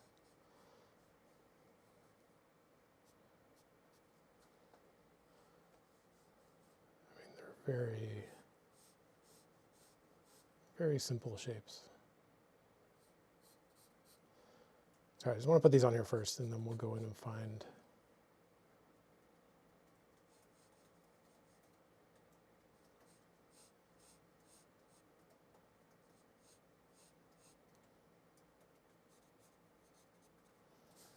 Kind of sitting around that side. Okay, so let's get some shadow shapes on here. And we'll talk about the edges, and then we'll talk about the shape design. But shape design is a really difficult thing to master, and it's something that takes a lot of practice, and I don't know, I'm not going to claim to be the absolute best at it, but I will do my best. Okay, so first, you know, identify a shadow, right? Eyes are in shadow. That shadow goes all the way up along the brow bone, cuts all the way back down around here, and then rides right along the top of the bottom eyelid and cuts across. So we've got to figure out how to do that in a way that looks interesting and describes the forms properly, right? So we're going to come in here and start looking for kind of this glabella shape in here, which is picking up a little bit of shadow. But notice I'm going to keep it pretty soft because I know that's a rounded form logically. It's a pretty round area, but when I look at the reference, to be honest, the edge doesn't look that hard or that soft. It looks like a harder edge. But I'm going to stick more with the logic in the drawing than what I'm seeing necessarily. Right, so this shadow is going to cut across here. And he has dark eyebrows, so it basically merges with the eyebrows, but there's a little bit of the eyebrow right here that I think is in the light. And then we kind of pick up shadow again over here. But we could just leave it and just kind of merge that into one thing, I think. You know, on this side, again, kind of soft edge out here, right? Kind of wrapping around. Back in this way. And interestingly, it has a pretty soft section down here at the bottom of the shape, which I would expect to be more of a hard edge, but it looks very soft in the reference, and I think I might keep it that way just because it's kind of interesting.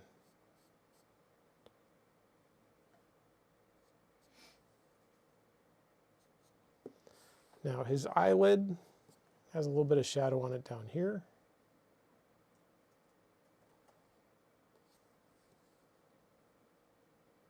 but it also has like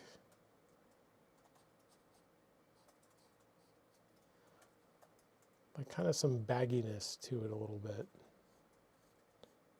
No offense to Reed if you're watching. So we got to be pretty careful with that shape. But that's about it. And this is a complete shape. Remember, we're never going to put just a line, right? When we get into this part of the drawing, there's never a time where we just go like, oh, that kind of goes like that, right? Everything has to be designed into a complete shape. A complete shape has 3 sides at least, maybe more, some a lot more. And it'll have like at least 3 sides, right? And then we have to adjust the edges of the shape and say like, well, this side is actually really soft. This side is a little more firm, but still kind of soft. And maybe this part is like a harder type edge, right? So there's kind of like different elements in terms of shape design that we have to consider. So in this case, our shapes are dropping right down in there, but remember that kind of like when I made that, that felt like a line. So in reality, what's happening here is that's a rounded form. So this is actually kind of a little bit softer edge up here, and then there's a little like crisp, hard edge underneath sitting down there, right? And then that's more like a complete shape. Well, I don't like that shape that I made, but that's how it would work.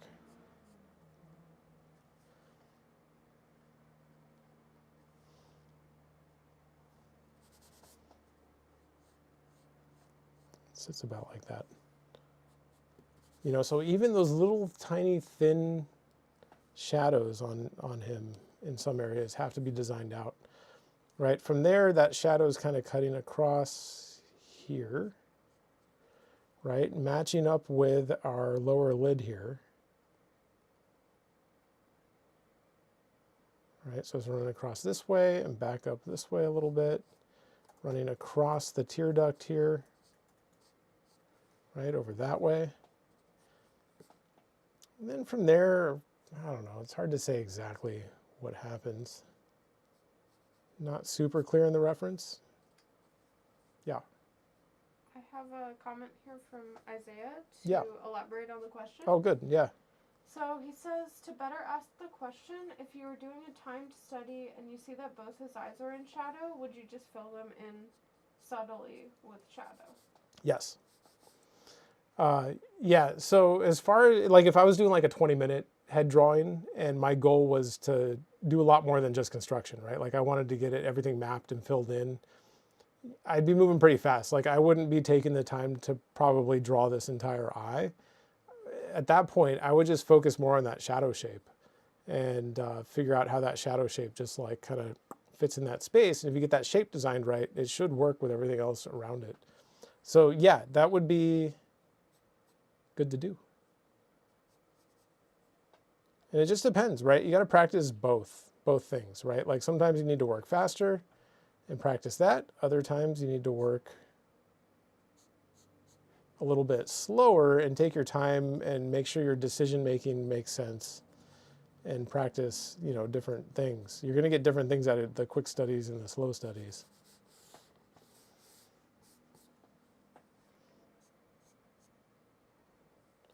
But yeah, if you're doing like a timed, like, especially like head quick sketch or like the 20-minute stuff, definitely you're going to have to speed up.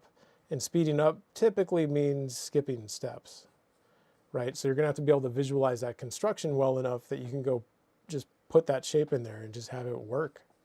Just have it read properly.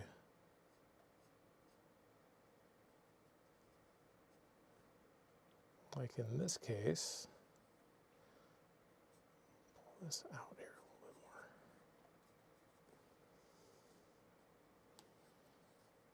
And we get another situation where we get a little bit of shadow down here, a little bit up here, and kind of a hard edge underneath.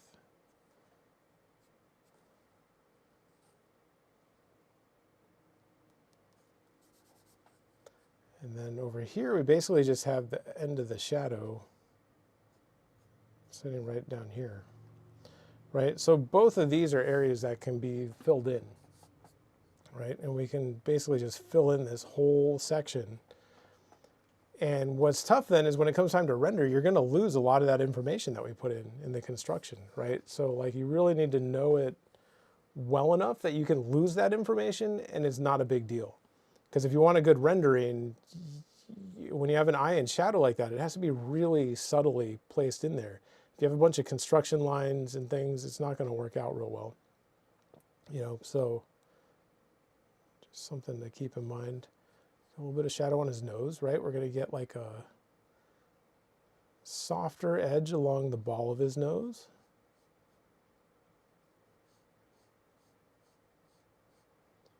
And back up along here. And then it's going to kind of go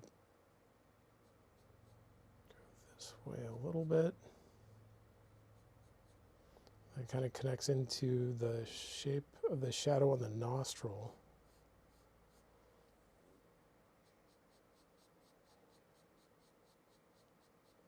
So even this nostril, right? I'm thinking about this part here is more rounded than, say, this part, right? So we're going to have like a firmer edge along here, softer edge back along here, and then we can probably soften it up again at the ball of the nose, although it kind of looks like he has like a little split in the tip of his nose a little bit, which is something you see in the alar cartilage a lot, but it's so subtle, I'm just going to ignore it.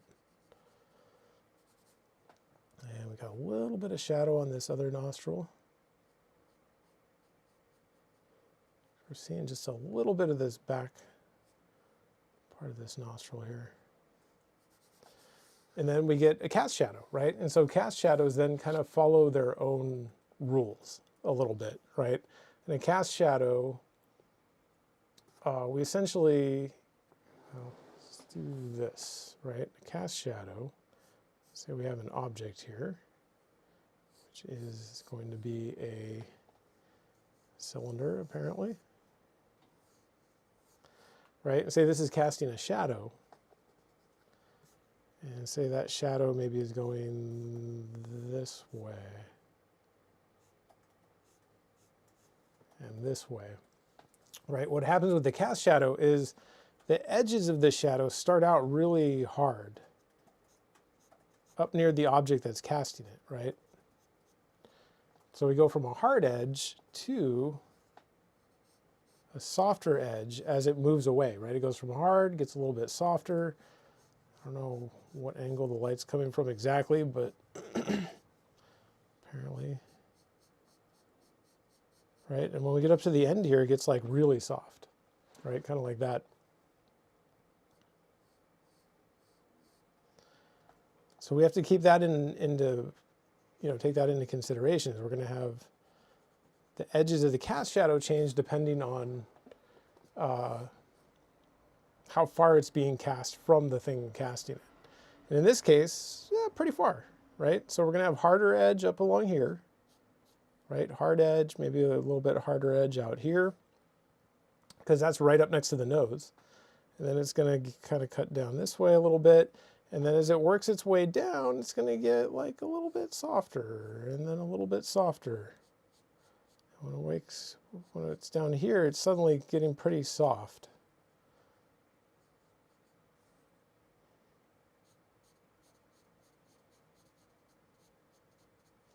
And then on top of that, just as a drawing, we want variation in our edges, right? If you do too much of the same thing anywhere, it's not going to look great. You know, so you have to mix things up a little bit. And even if you, there's times where you'll look at the reference and you'll be like, yeah, but everything looks the same there. It doesn't matter. Like, you'll still have to find ways to mix things up and change up your edges and mix up your shapes a little bit, just so it looks like a good drawing. You know, like, yeah, it's good to have it look like the reference sometimes, if that's your goal. But there's a lot of instances where drawing exactly what you see might not be the best choice for the drawing itself.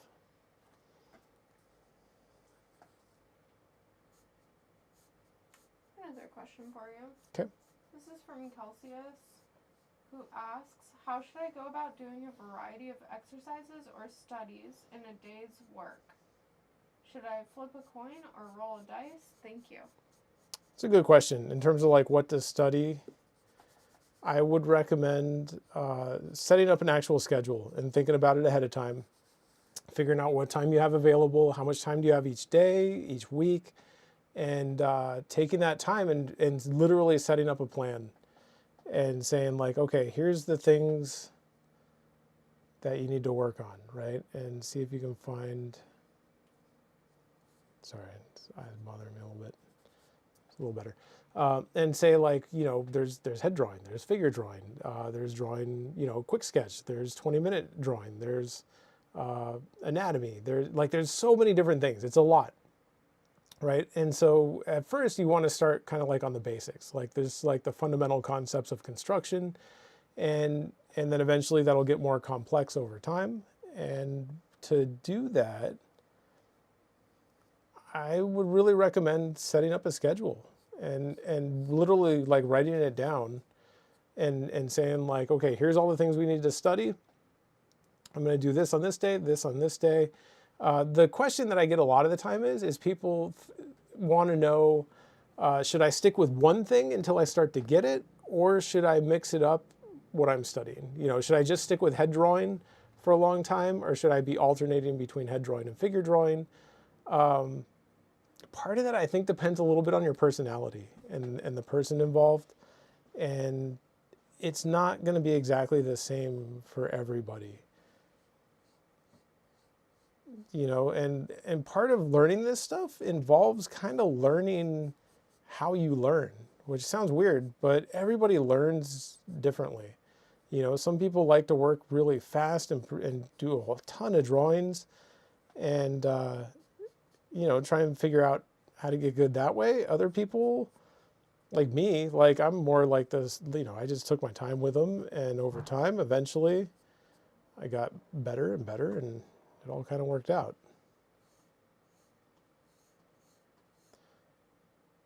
But yeah, I would say try to make an actual plan if you can, and actually like a written, you know, on a calendar type plan. Because that kind of mimics, so essentially what I'm thinking is try to mimic the way this would be taught at a school, right? Like my school or Watts or whatever you want to model it after. And, you know, think if you were a full-time student at that school, what would you be doing, right? You would be probably taking like 5 or 6 different classes. You know, they would tell you like, you got to take the core classes, right? You got to take your head drawing, you got to take your figure drawing, you got to take your quick sketch, you got to take some 20-minute stuff. And then you probably could add some specialty stuff on top of that, like an anatomy class. And you would be doing a little bit of that each term, right? Like you would show up, you would do an anatomy class for 3 hours, and then maybe the next class is a head drawing class for 3 hours. So you would be doing a little bit of everything.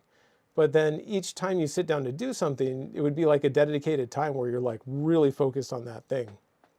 And so personally, if it were me, I would try to set up a similar situation and kind of model it after, you know, like a school. And yeah, I don't know. That's my thoughts. There's a little bit of a cast shadow under the lower lip. I think I might ignore it. Actually, no, I'm not going to ignore it. Let's go in there and draw it. So I just realized I was off screen a little bit, so I apologize. So on the lower lip, gosh, I gave him a lot more of a tubercle shape than he actually has.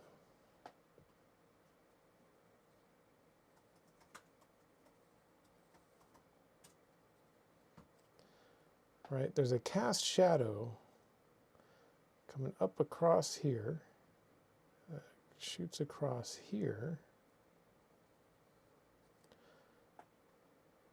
Right, then it comes like way out this way, down, and then back.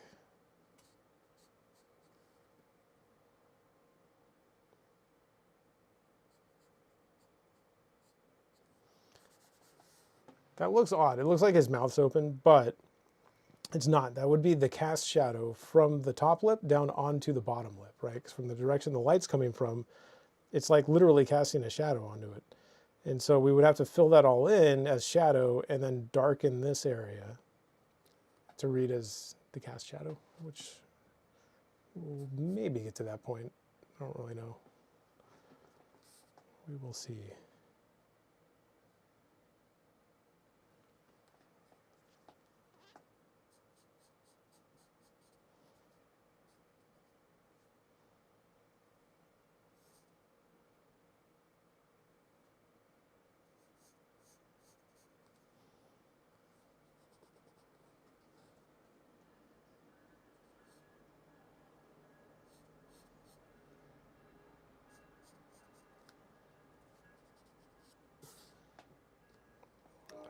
I feel like I exaggerated this too much. Got carried away.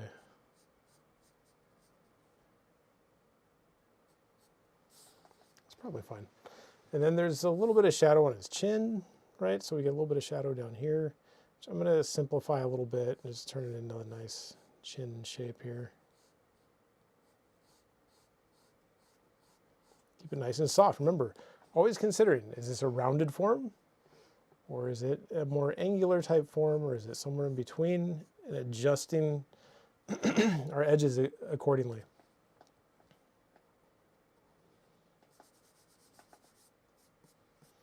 You know, so now we're kind of working our way up here,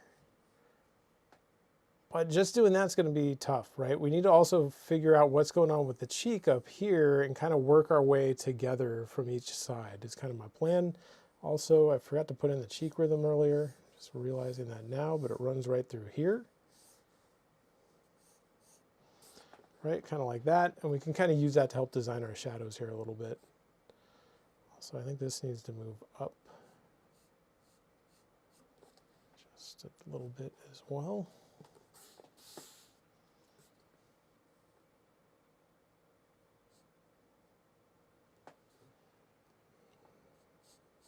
So we get a shadow shape, right, coming out this direction, keeping this really soft. Everything on here is a rounded form. There's not going to be any hard edges in this area, right? Same thing down in here. There's a little bit of light on his jaw right there.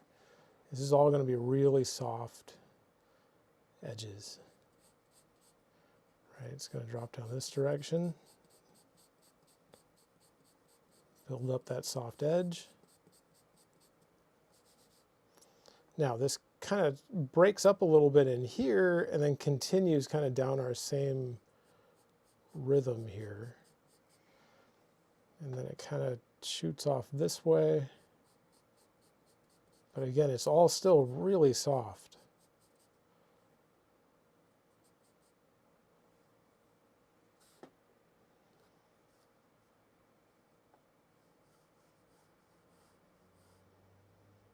Looking at this distance, it feels a little bit wide right now.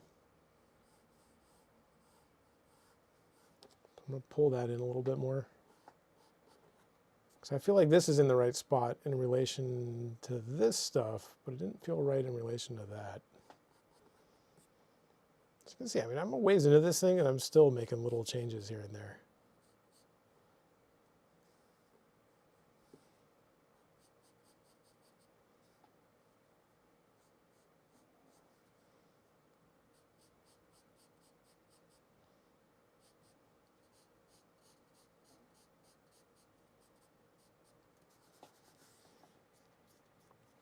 Not bad.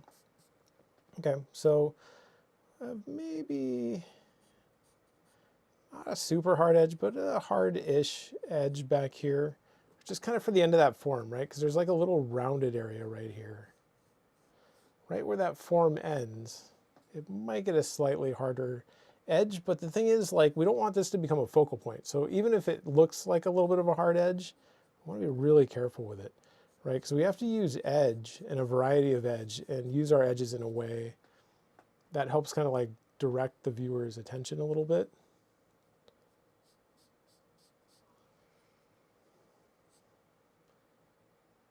Very soft edge back here.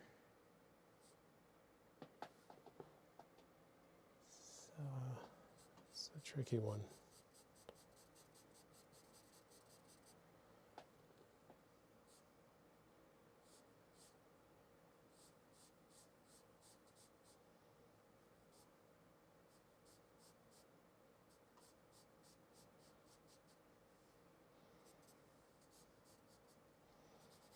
Now, that feels big. I'll probably shrink that a little bit.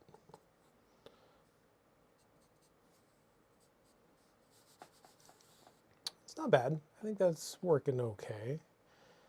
I'm not going to say it's the best ever, but we've got that bit of light in here, which is good.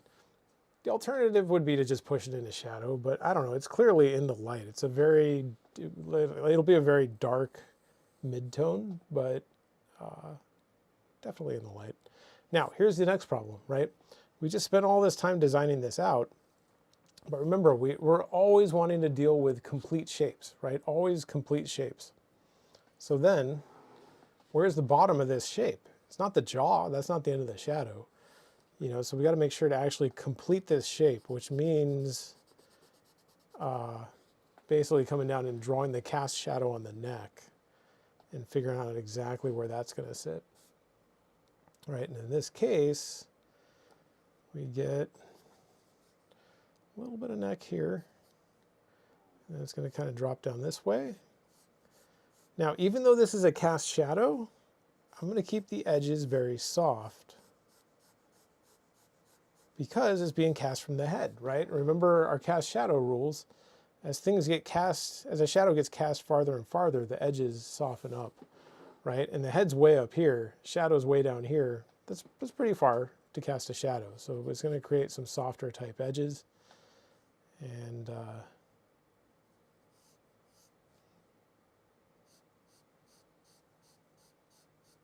yeah, and then from there, we just got to design out a cool shadow shape, which is always a little tricky.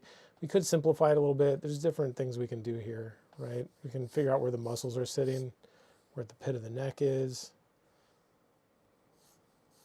You know, sternocleidomastoid, maybe dropping down that way.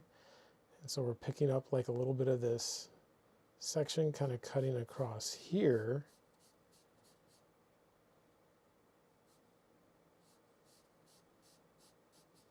And then it's kind of dropping down across here a little bit, kind of across this muscle.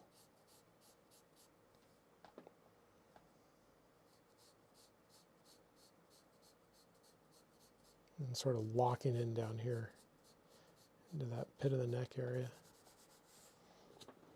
Now you'll notice, like I was saying, you know, we need pretty soft edges everywhere. But even then I added a little bit of variation. Not a ton, right? But we have like a little bit more firm, softer, a little bit more firm, softer again, and pretty soft over here as well. But part of the thinking there is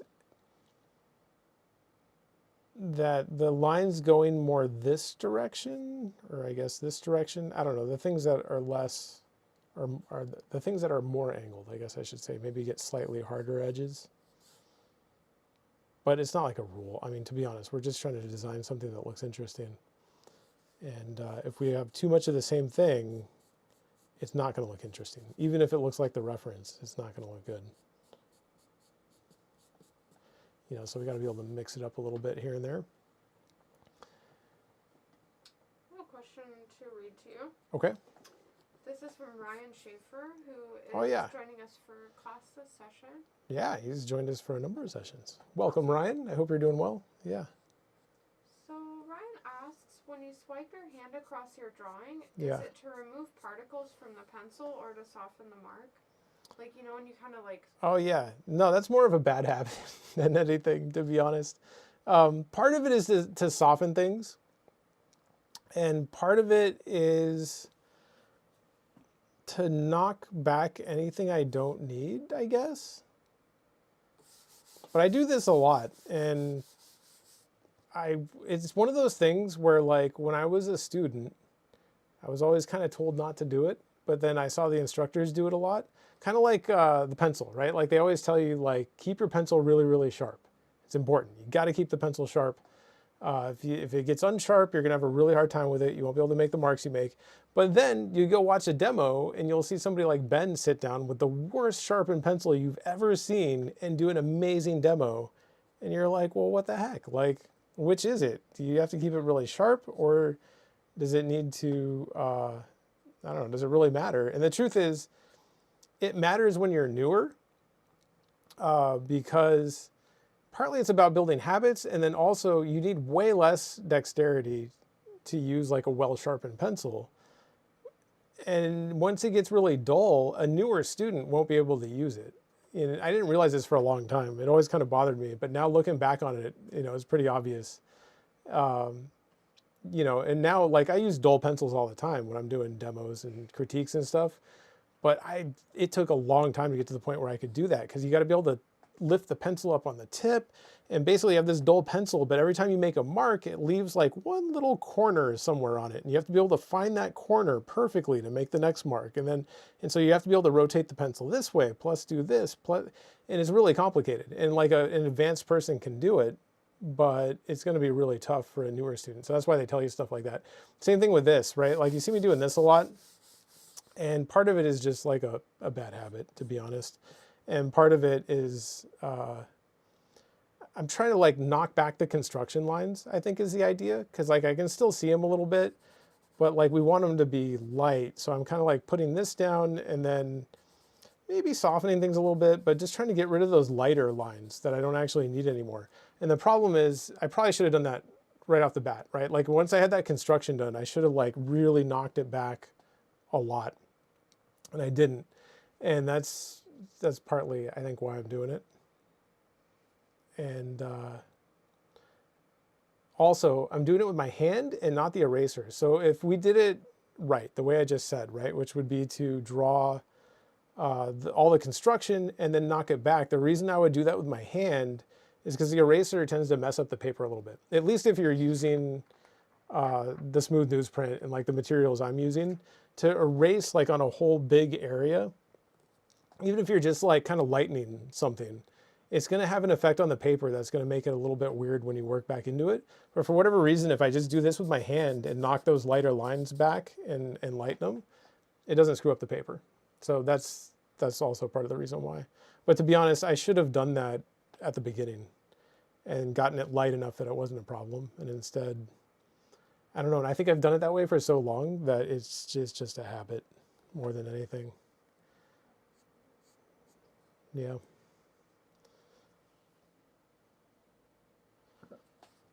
All right, we need a shadow on the ear, and we need a shadow on the hair.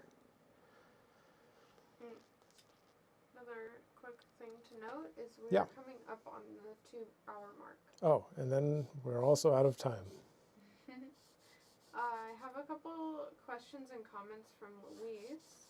Luis. Yeah, welcome, cool. Luis. So Luis says, hey guys, this is Luis again. For some reason, I received no notification. We'll have to get him signed up for that. So Luis says his question is in relationship to edges. The thicker the shadow edge is, the softer it is, and the thinner the shadow edge, the harder it will be.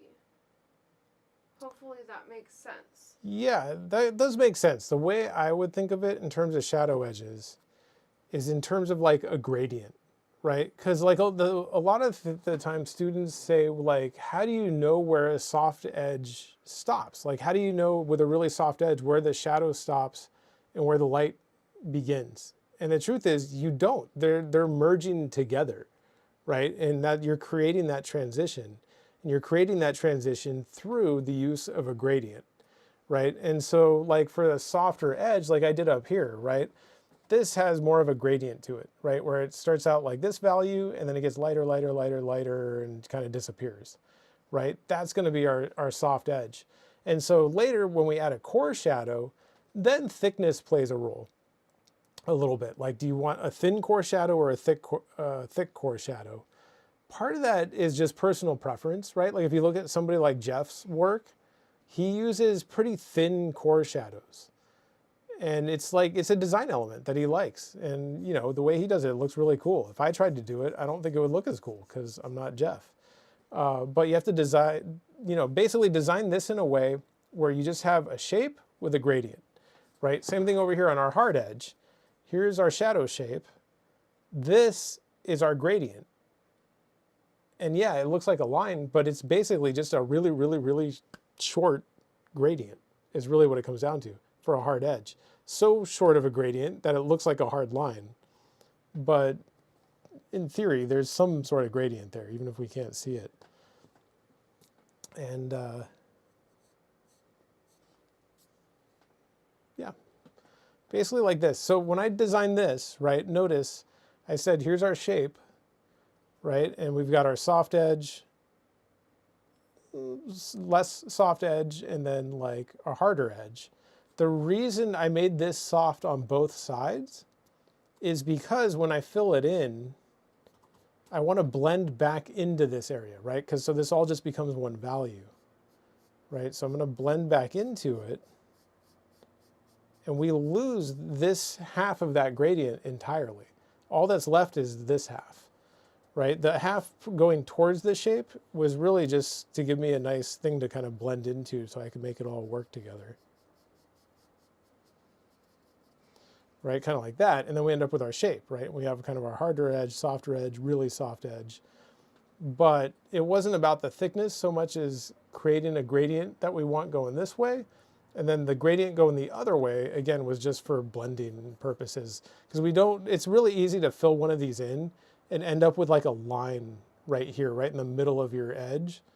And so part of the way I've learned to combat that over the years is by softening this on both sides when I do the mapping, right? So you can see that in here, right? I'm softening all of this stuff on both sides, right? It's not just soft going this way, it's soft coming this way as well. But we're gonna lose half of that softness when we fill it in, right? And all that's gonna exist is this. And so that's why, you know, when you tend to fill this stuff in, you have to go back and readjust the edges because it's hard to tell if something's soft enough at this point. My guess is this along here will probably need to be softer. I'll probably fill this all in and look at it and realize, oh, we just lost half the softness on that thing and it needs to be softer. I'll just, you know, just add some softness to it. So I don't know, that's kind of the idea. Hopefully that makes sense. I don't know if that answers your question or not, but I hope it does. Also, he has a cast shadow from his hair down onto his head, I'm realizing. It's partly why his forehead looks so small. It comes up this way.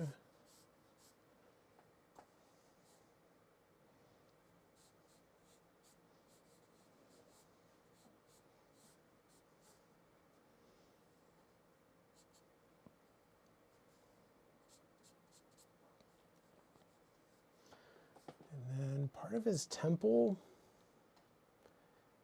is picking up shadow. So his temple sits like here.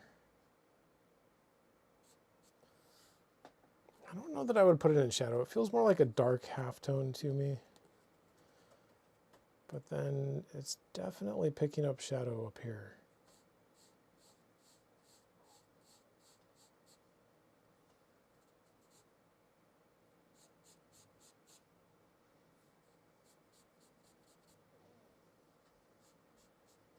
There's like a little bit of light right there on his head. It's a little bit awkward drawing wise, but I think if we fill everything in and we get it all the right value, I think it would look fine.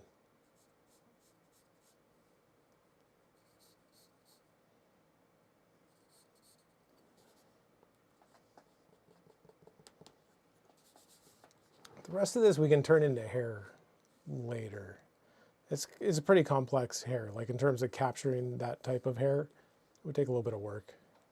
I just put kind of a simplified version up here. Can add some little hair indications in here maybe, just so we know it's hair.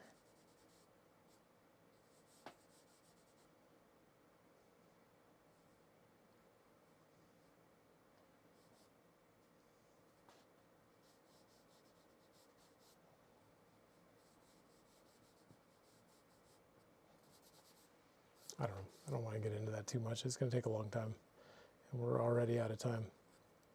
But what I want to do before we go is actually fill this in and see what happens to these edges, right? Because that's important, and something that took me a long time to figure out is that when we fill this stuff in, our edges become less soft, right? So we'll think we put an awesome edge down, and then it'll turn out that we actually didn't. Well, we did. We just lost part of it in the process of filling things in. So remember, we need a nice shadow value. I'm just going to come in here and just fill this in. Okay. Isaiah asked, what are or would be some principles or concepts / ideas you use to consistently be aware of improving / excelling in every study? Wow, that was a big question. That was I might need you to read it to me again. Oh, okay. What are or would be some principles or concepts / ideas you use to consistently be aware of improving / excelling in every study? So like things to look for to make sure you're improving? Is that what he's asking? Yeah, like Yeah. basically concepts or ideas to do that. To always be aware of improving in every drawing. So maybe avoiding being complacent and make sure that in every drawing you're actively improving. Yeah. Man, that's tough because part of what's tough is like you're not going to improve consistently, right? Which is partly what makes that tough to answer. Because I know just from my own progress over the years, like there might be months where I feel like I haven't improved in all. Maybe I even went backwards. And then all of a sudden you'll have this like big leap forward, you know? So like how to make sure that improvement happens consistently, I don't really know. You know, but again, what I would stick with is the idea of how like places like Watts function and how people train there, and make sure you're doing something similar, right? And doing like the similar like cross training type approach. And yeah, and I don't know, that's a tough question to answer. That's a good question. I might have to think about it for a little while.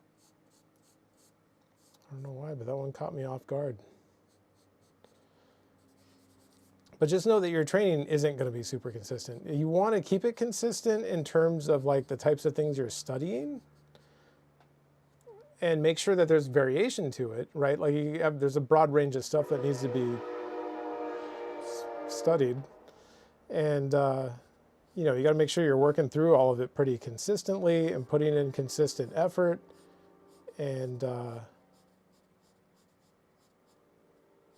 yeah, but unfortunately, your progress will never be super consistent. It gets more consistent as you get more advanced, for sure. But it's never the way you want it to be, unfortunately.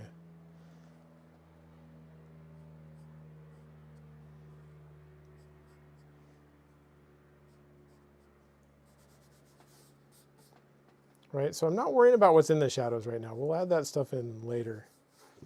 I'm just kind of focused on creating nice shapes and trying to maintain some of those edges, right? Figuring out where our hard edges are, our softer edges, and making sure that doesn't get lost. You know, there's not a ton of edge variation up in his brow. I would add a little bit even maybe. Push a harder edge here and then keep this softer. But notice I started with that edge pretty soft, but I had to go back and actually soften it again a little bit after I filled it in.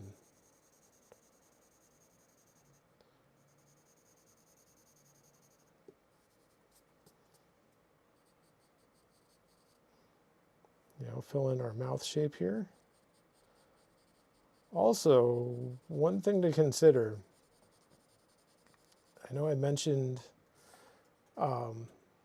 kind of like how I blend back into like these soft edges as I'm filling things in.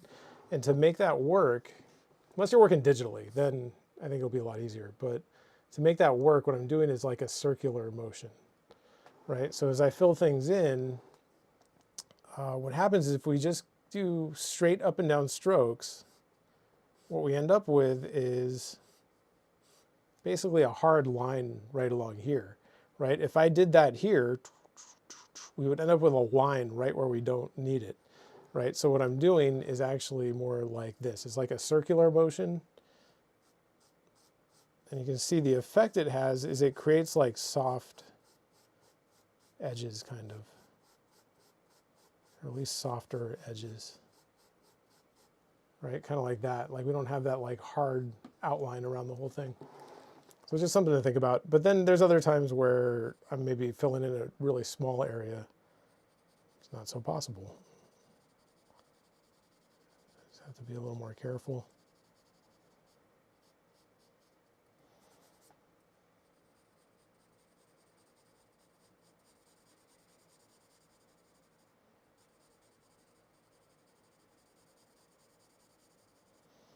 Right, making sure to get all of this up to a good shadow value.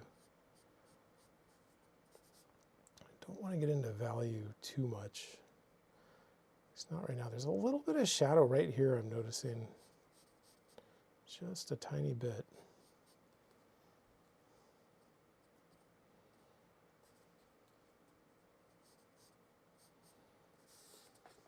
I've got some questions and comments for you. Okay. So first, quickly, there's a comment that says, wow, glad you explained that circular motion thingy with the edges. Oh, good. Yeah, honestly. That took me a long time to figure out. Yeah. I just saved you years worth of experimentation. I don't know about years, but possibly. It's good to know. Okay, the next is from Luis. He put this comment a while ago that I like. He said, you guys rock, and he put the Easter Island head emoji. Nice. That's cool. And he says, I hope Brian is doing better. Doing pretty good. Yeah. And then he says, as a follow-up to your answer about his last question, he says, thank you, I have two other questions. One, are these gradients that you talked about the halftones in the light side, or just the core shadow blending into the light side?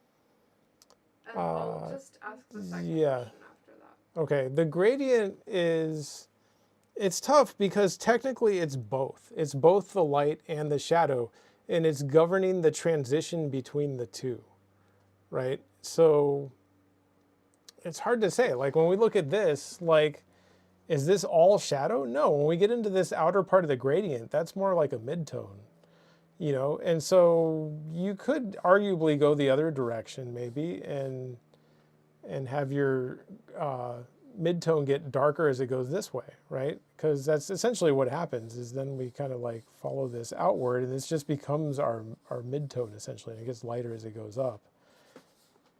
You know, and then we would add the core shadow, which would sit around here maybe. Maybe add a little variation to it, make it a little bit interesting.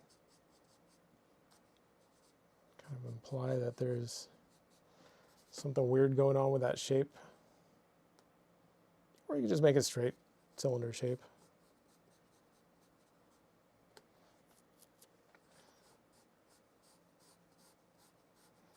But yeah, what that gradient really is the transition between the two, right? And so I usually start with the shadows, and then that gradates out into the midtones. I mean, that seems like the most logical way to do it, because starting with the shadows is by far the easiest option, I would say. I think that answered the question. I don't know. I'm not sure that was a good answer. We will let Luis be the decider of that. Luis, let me know. I can elaborate further if you want to know more. And then he said, are there always reflected light in the shadow side, or are there some times where the shadow edges and the filling shadow must have the same tonal value? Yeah, there's not always reflected light.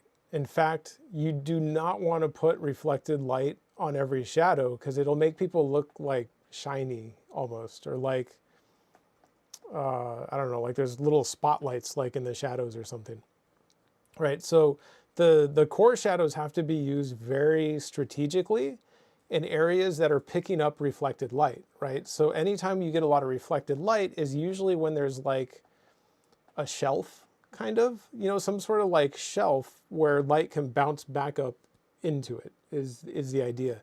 And so in this case, where that would happen, right, is up in the brow, right up in here, because light's going to bounce off here. And again, like his brow is kind of like a shelf, like sticking out. And so light's going to bounce up into there, right? Same thing on the nose, right? Nose sticks out from the face. And so light is bouncing up from down here up into that bottom plane of the nose, right? So you might have a core shadow here a little bit, maybe a little bit here. You'll have a core shadow along the nose. I would not put one on the, well, maybe real subtle on the lip, but I wouldn't overdo that. The other place where we're picking up a core shadow is along the jaw, right? Not up here though. This I would leave alone. Sorry, make sure I'm on screen. I would leave this alone. This would not have a core shadow, I don't think. But there is reflected light, right? Because again, the jaw sticking out from the neck picks up light. It creates like another shelf where some light is going to reflect up into it. And so we'll have like a little area. See if I can draw it here. Kind of comes down that way. And kind of back this way a little bit. Nah, I don't even like that. I would just make it follow his jaw. Yeah, I think I would just make it follow his jaw. But we'll basically get a little bit of reflected light, just a thin little strip, kind of right along here, up here a little bit, and maybe back up into here just a little bit, and probably stop about there. And then that'll be it, right? So like no core shadows up in here, no core shadows in the ear. Maybe you could push one in the ear somewhere.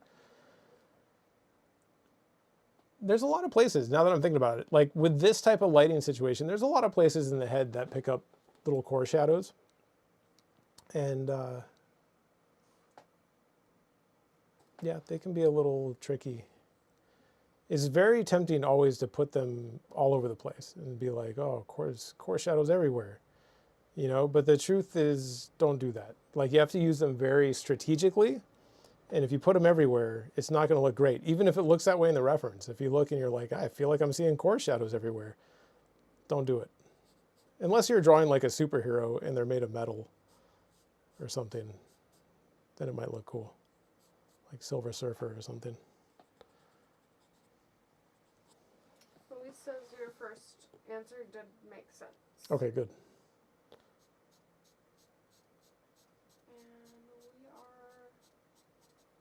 Somewhere past the 2-hour mark. Yeah, it's been 2.5 almost. I just want to fill this in real quick and then we'll be done. Okay. Got light picking up a little bit of, or ear picking up a little bit of light. Kind of like that. And now this whole area is going to be one big shadow shape. And I don't want to put any core shadows in yet. Right, we want to add those later very strategically. And I don't think we're going to have time to do it today because, I don't know. I tend to, for some reason, I move a lot slower in these live streams than I do in my demos.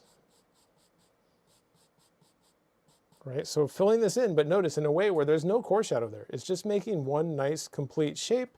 It's got a nice soft edge on it. Maybe that edge could be even softer. A little bit, maybe? I don't know. We'll come back to that.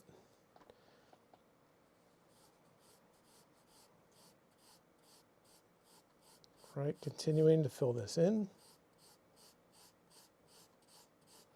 It's a little tough. This used to be a lot easier with the Contes. If you're using these supplies, it's the one downside to these Wolf's Carbon pencils. Great pencils until you go to fill in a really big area. And suddenly I miss the Contes. Aside from that, they're pretty good substitutes. But man, I used to be able to fill in an area like this in just like a few strokes, it seemed like. Not anymore. So again, just going for nice shapes, right? Trying to get those shapes working and not overly worried about core shadows yet. More focused on edges, right? Making sure the shape is good and the edge is good, and then we'll come back in and add our core shadows a little bit later, a little bit darker. And then you got to make sure the value is good too, right? Make sure things are dark enough. The tendency for all newer students, almost all, I don't know about all, but most, is to make the shadows too light. And I think a lot of that comes from, there's a lot of, from seeing a lot of good artists out there that use really light shadows. And you can make it work, right? Like you can have light shadows. It just means you have to work really, really light in the midtones in order to get it all to read properly. But it's a hard way to work. I don't know if it's the best way to learn, you know, and but it does look cool when it's done well.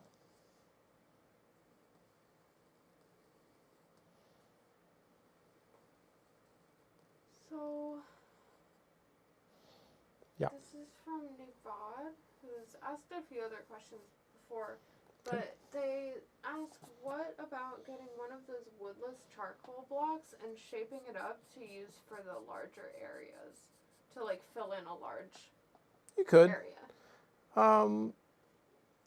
The hard part is finding charcoal that's good for that. And it depends on the supplies you're using, right? What I'm using here, like specifically the smooth newsprint, works with very specific types of charcoal.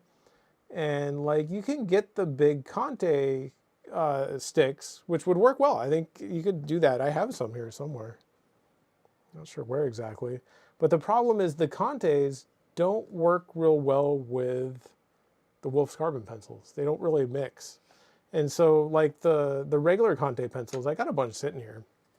The regular Conte pencils, they're not very usable anymore. They're all like, I don't know, the charcoal itself that they put in there is still good, but something weird happened to their manufacturing process, and all these pencils just fall apart when you try to sharpen them now. And like back when I was at Watts, there was at one point where Jeff actually cut one open because we were like, what is going on with these things? And he got a razor blade and like really carefully cut a pencil in half and opened it up. It was crazy. There was like, it was just a bunch of little chunks of charcoal in there. And it wasn't like it got dropped and broken. There was actually like big gaps between a lot of them. And it was really strange. And so I think for a long time he tried to talk to Conte to figure out what was going on, but all you can get is like salespeople.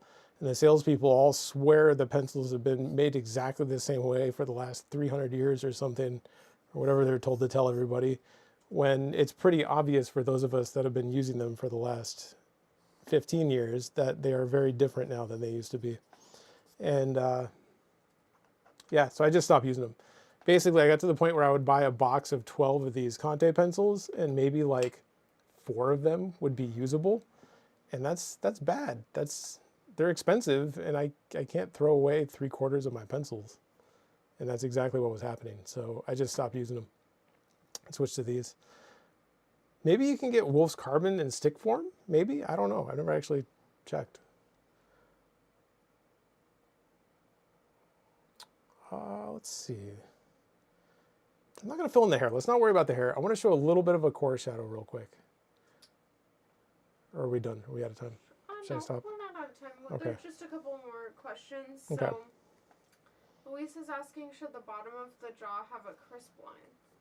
Would depend, right? No. No? Well, a little bit maybe, but I wouldn't go in there and just outline it in here within the shadow. It's going to have to be done tonally, right? And anytime we're working with tone, there's technically no line. Now, the way that I draw, I like line. I like comic books. I like using line. I tend to inject line into my tonal drawings.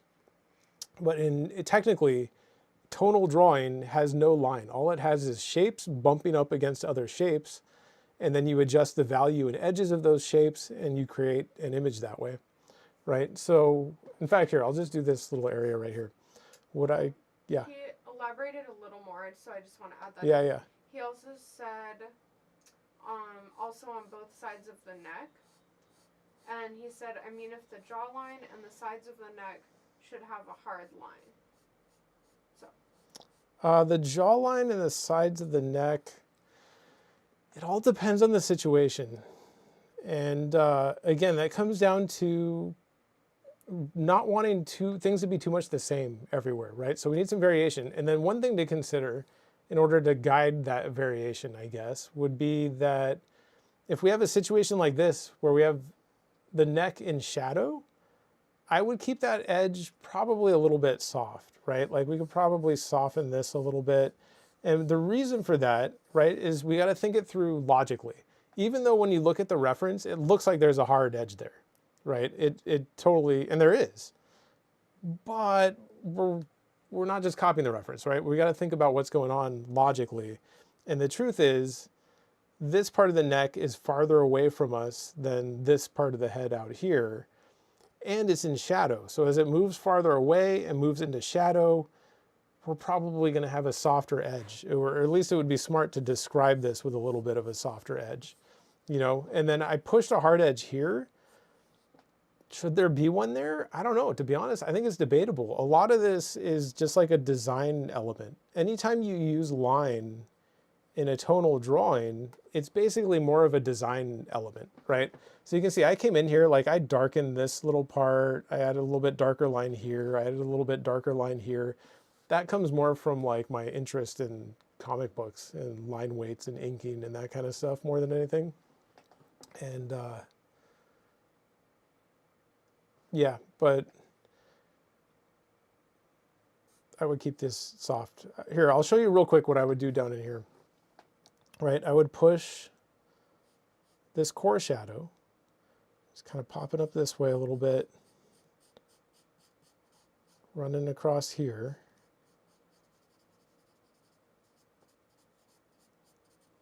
Right, we don't want it to get too dark. Remember, the darkest darks, like black, is only going to be probably in the eye and in the hair.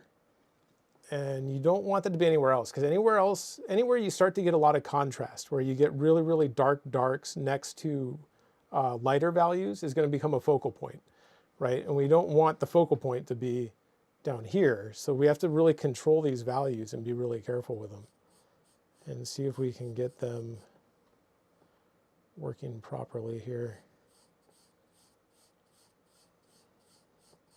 So notice I'm coming in here, starting to add some of this core shadow. But I'm just going to stop here. I'm not going to run it through the whole thing. Right now, we have the problem of like, well, what do we do down here, right? Like if this value that we put in here is our reflected light value, then somehow we have to darken against here. I started to put line there, but what we really need is to kind of find the edge of the jaw here and darken underneath it, but again, in a way that hopefully kind of doesn't get too distracting or draw too much attention to it.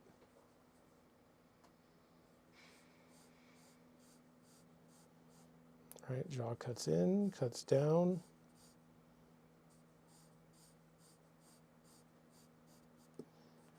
Starting to get a little bit dark. I'm going to pull it back with my eraser. Now, if I'm going to use my eraser in an area with a lot of tone like this, don't go back and forth because it's going to smear things. Instead, I'm going to knead it a little bit, get a clean part, and just kind of dab at it, right? Just do like some dabbing to lighten things.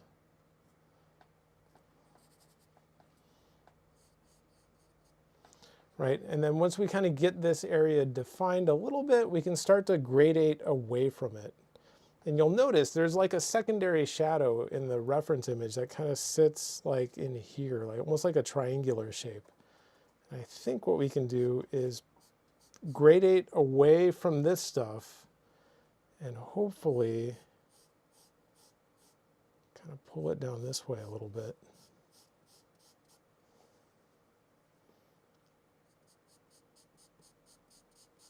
Just kind of darken up to that line.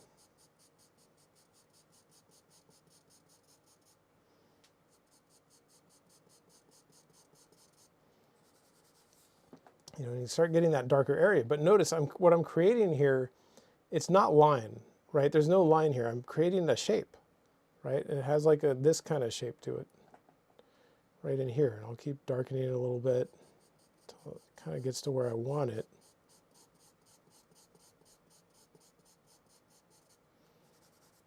And then again, this area looks a little bit dark. So I'm going to come back here with my eraser, just kind of dab at it a little bit. See if I can pull it back around.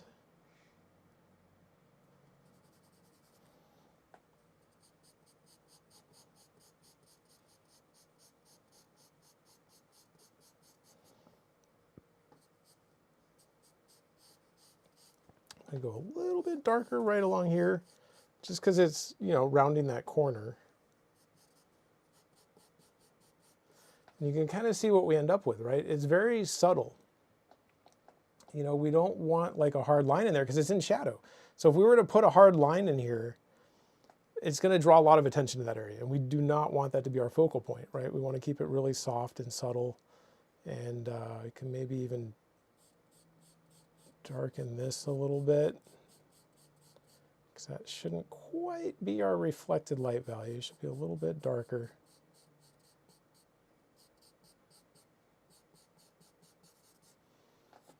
That seems pretty good. Right, so when you get back and look at it, it has that look, you know, of like some reflected light being in there, but there's no real dark values. There's no lines, although we're starting to get a little bit of one right here. But again, that was, I don't know, it's just my own personal preference. When it comes to tonal drawing, that's probably incorrect. I just think it looks cool. Anyway, that's kind of the idea. You know, and then, you know, the next place we need a core shadow would be like, say, the nose. You know, so we come in here and real carefully. Luis has a quick question about the shadow that you just worked on. Yeah. So he's saying it's kind of like an occlusion shadow that has a hard edge at the beginning and then gets softer when it goes down. Is that right? It is a little bit of an occlusion shadow, yeah. But there shouldn't be a hard edge to it, right? Like there's no line. Yeah, this I'd say is a little bit of a hard edge on this shape, and maybe a little bit of a hard edge here. And the reason I'm pushing that little bit of a hard edge to that shape right there is to help push the chin forward, right? And so we want all this to be softer, right? And then a little bit of a hard edge on that shape right there. And if you look at it, the effect that has is it kind of like pushes the chin out and like separates it a little bit, you know, and it helps add to that like three-dimensional effect. So that's the idea. Hopefully that makes sense. Let me know if it doesn't. But be really careful with those hard edges. Like the only place I would use them in shadow is like right there. But even then, if you look at that, like it's not a hard line. Like if you really zoom in there, maybe it is. But hopefully it kind of merges with this shape, right? So it's not just like a single line anymore, right? We graded it away from it and hopefully blended it back into this area. And so we get a hard edge on the shape, but not actually a line. Although there is still a little bit of a line there. But that's kind of the idea. Oh, hang on, I forgot the nose. Right, so we get a little bit of that core shadow on the nose. A little bit of core shadow on the back part of the nose here. Nose is kind of fun because it picks up a lot of core shadows, which is kind of cool. And then there's like this darker area underneath it.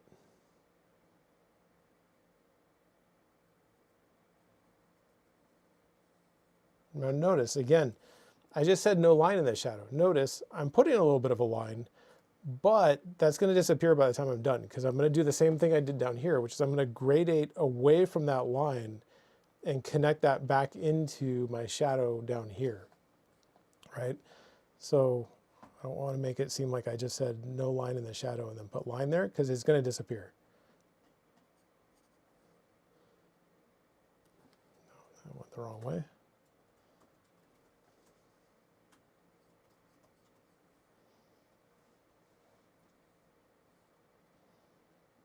Right, so what ends up happening here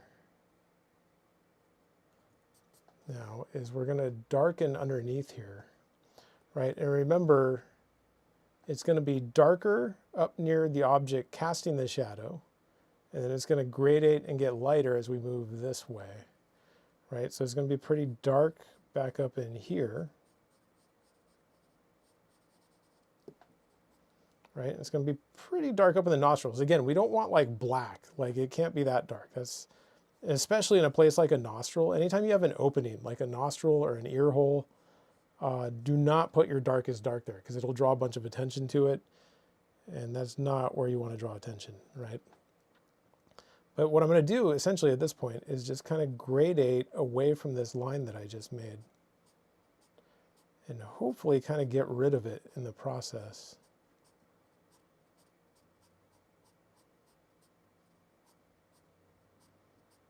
And it's possible there might be a little bit of a line left there. But you can see how it should hopefully just turn into a shape.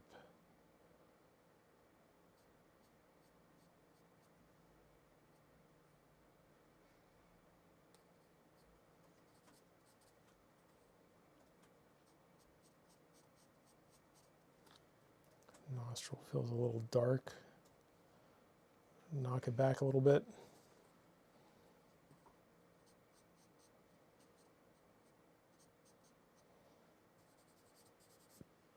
And that's basically it. Now, again, this would be it, but I kind of like having a little bit of a design aspect to it. Also, this nostril will shrink a little bit. I'm going to pull that back, make it a little bit bigger.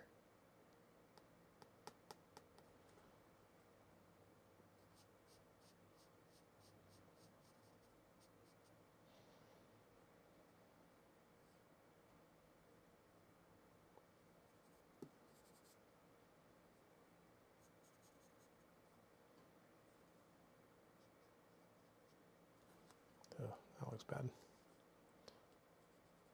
Just erase this and fix it, I think.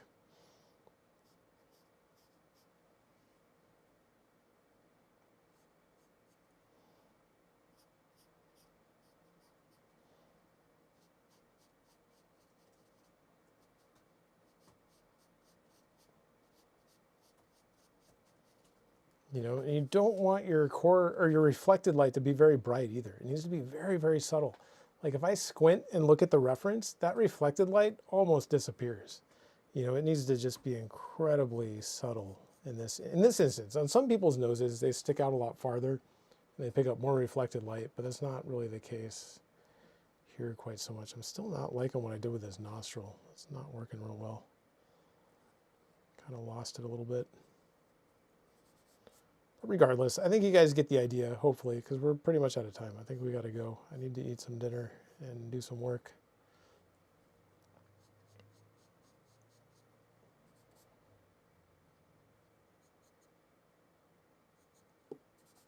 Oh, there's a comment from Wayne Jones. Okay. He says, thanks for explaining and demonstrating various shadow drawing techniques. Be well, mate, Wayne. Hey, you're welcome. Thanks for watching, Wayne. I appreciate it. And I'm glad you found that helpful.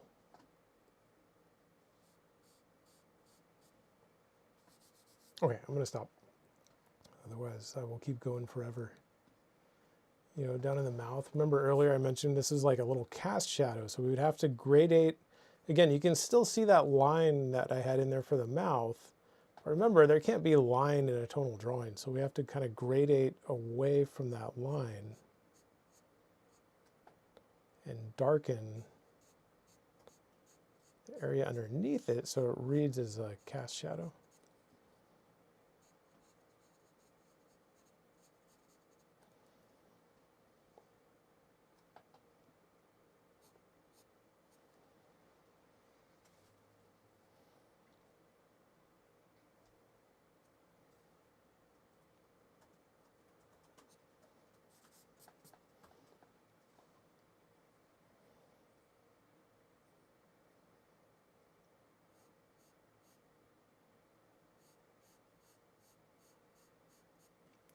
A little bit of core shadow there, maybe just ever so slightly, along with a little bit of a gradient.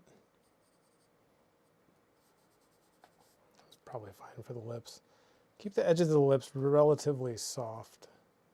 Even if they don't look that way in the reference, I would soften them a little bit.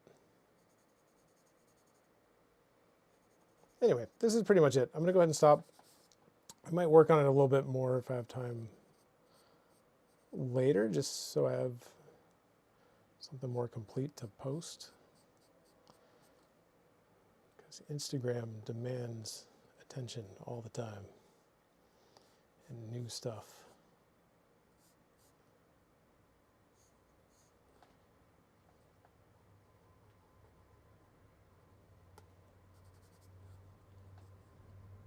Again, notice right here, I just threw a line in there again, but there's not really a line there technically, right? So to get that to read, I have to like kind of gradate away from it.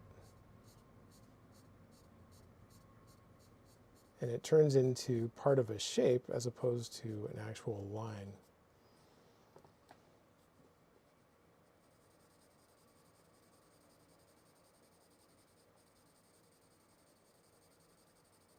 So I need to soften that quite a bit.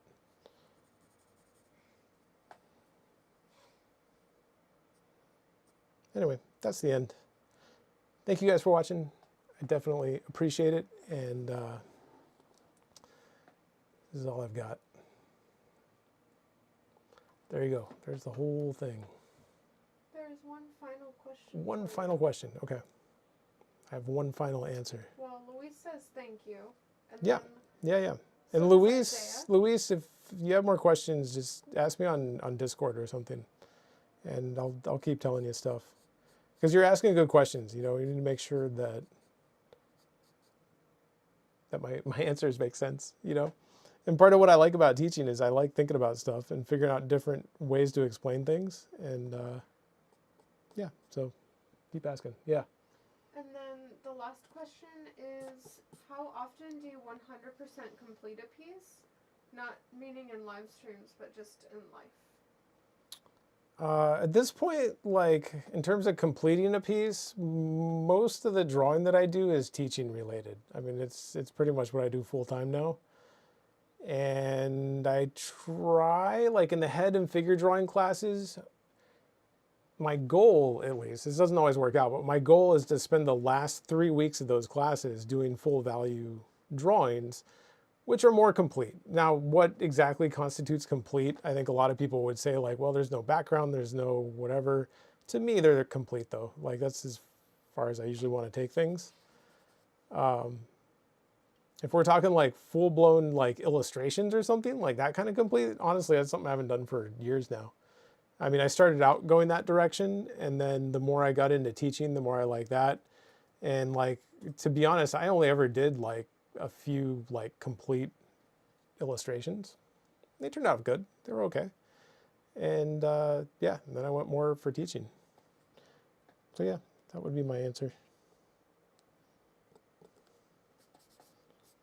I think that's about it. Cool.